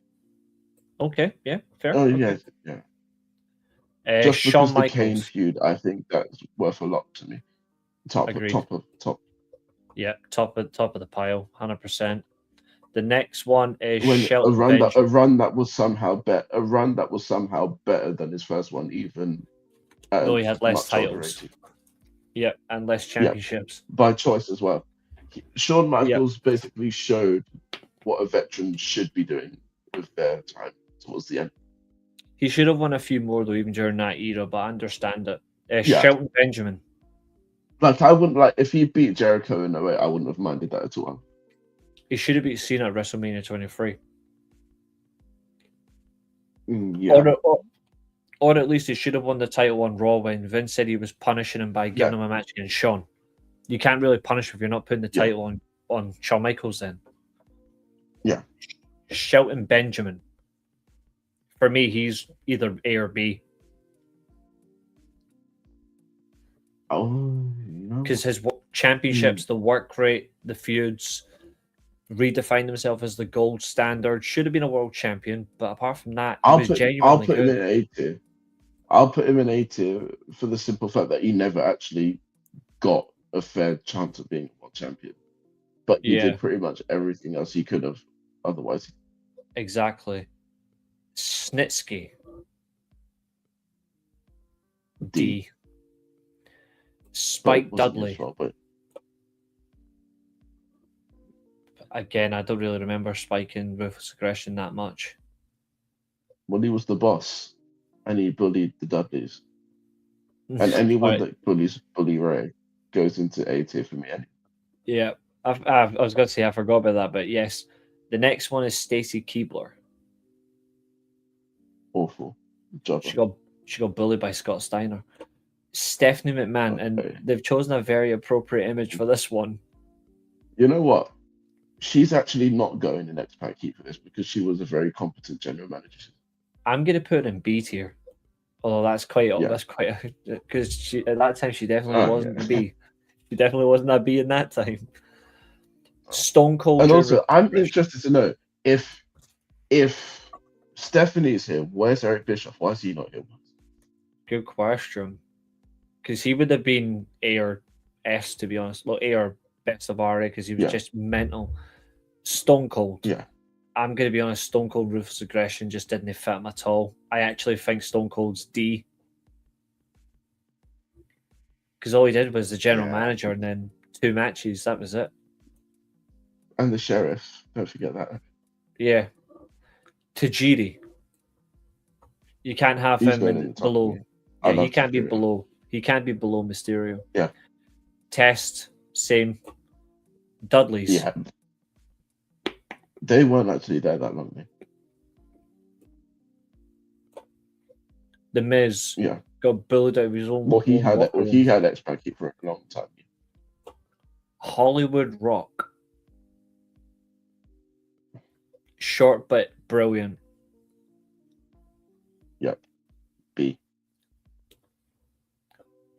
Tori Wilson. We only remember her for the lesbian scene and fucking get like the weird part of her dad getting buried. Yeah. D. Yeah. Okay, D. I mean, definitely double. Trish Stratus. Top. Yep.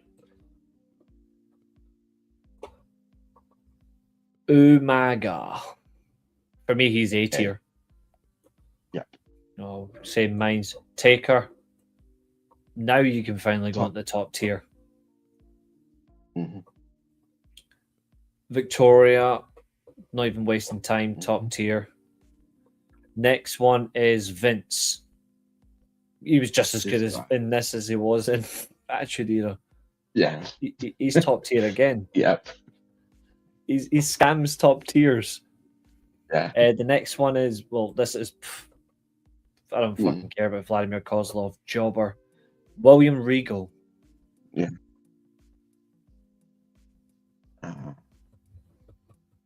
It started off well, then they turned him into a jobber. I'd say B.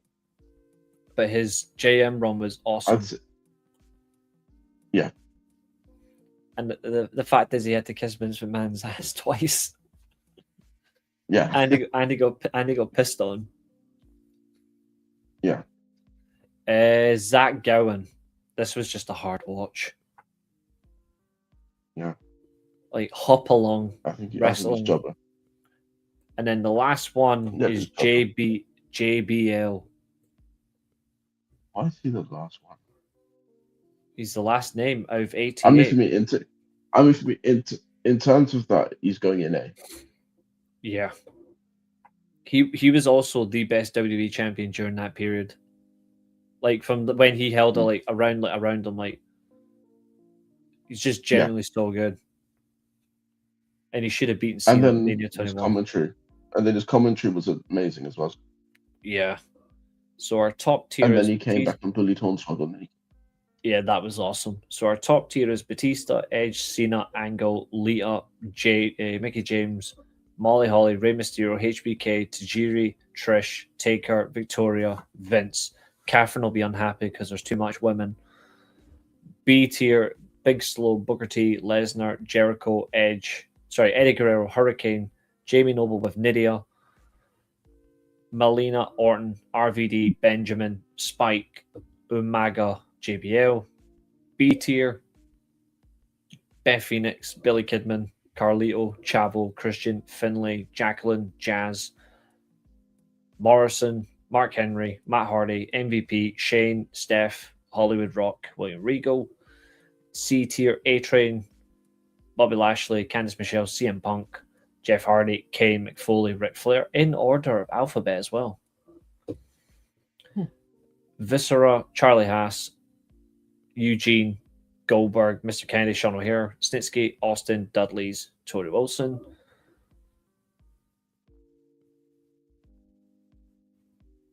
Again, in order.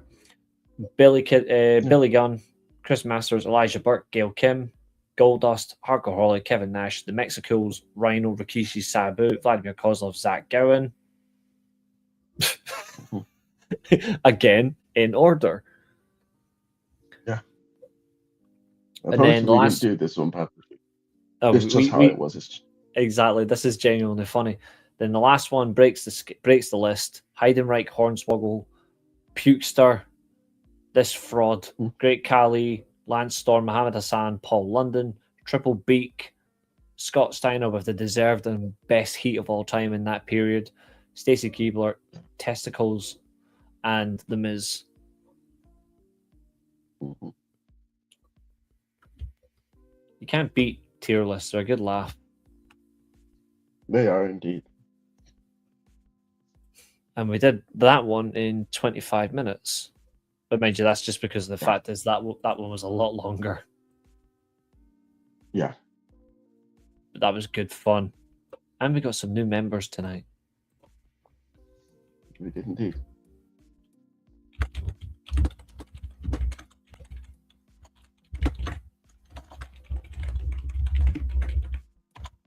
And we're going to wrap How up many now. super chats did we end up getting? Tonight we had... Because I know there's a goal there. We got 2. But Abo and Carbo we did get 3 members to the channel. Billy, Nice. Abo, and Katherine. Mm-hmm. Which is absolutely wonderful. Indeed.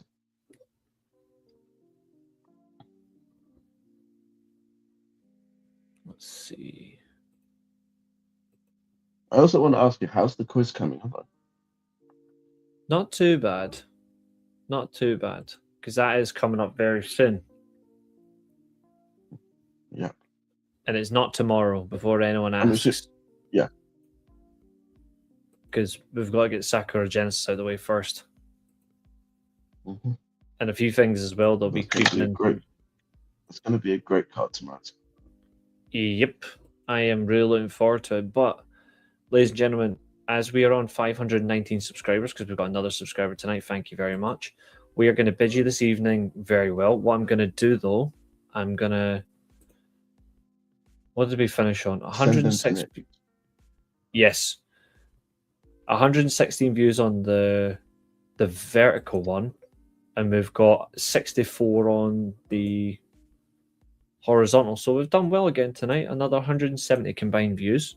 But yes, if you are still watching, they are literally starting now. I'm going to drop the link in for everyone. I'm going to see if I can...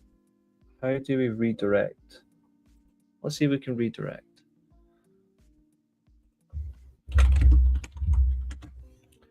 Thank you, Katherine. Thank you, Dan. So appreciate it. Thank you for joining the membership thing. We're going to get the member show starting very soon. Let me see. How to redirect on YouTube? YouTube Studio redirect.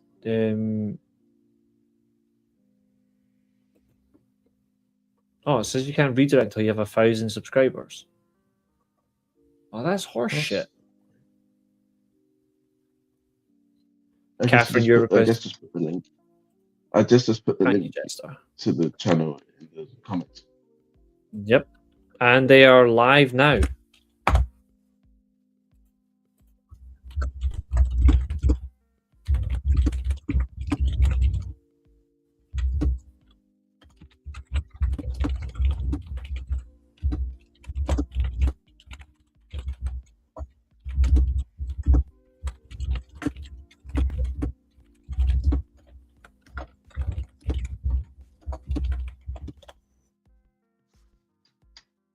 Good man, Chester. Chester's jumped over. Right, we're going to go and join them because me, Katherine, do like to appear on there. We'll try and get Josiah jump on there hopefully tonight. Go on there and join them. StreamYard links in their description, by the way. They're always welcome. Get in there, guys. We will see you. We're going to do a fun show tomorrow. Josiah gets the day off tomorrow. Josiah's back on Sunday. Mm-hmm. I'll be back tomorrow because we're going to do... We might do either a classic game show or we might do the watch along. Or we'll do SWA. But SWA on 2K25 because 2K26 isn't there yet. We'll see. We'll figure it out. But meantime, thanks guys, and to my co-host, as always, stay healthy. And thanks for the kind words. Mm-hmm. It's a new change for me. Absolutely. You'll get used to it as it goes on. Mm-hmm. To say it nicely, I'm ADHD positive. See you later, guys.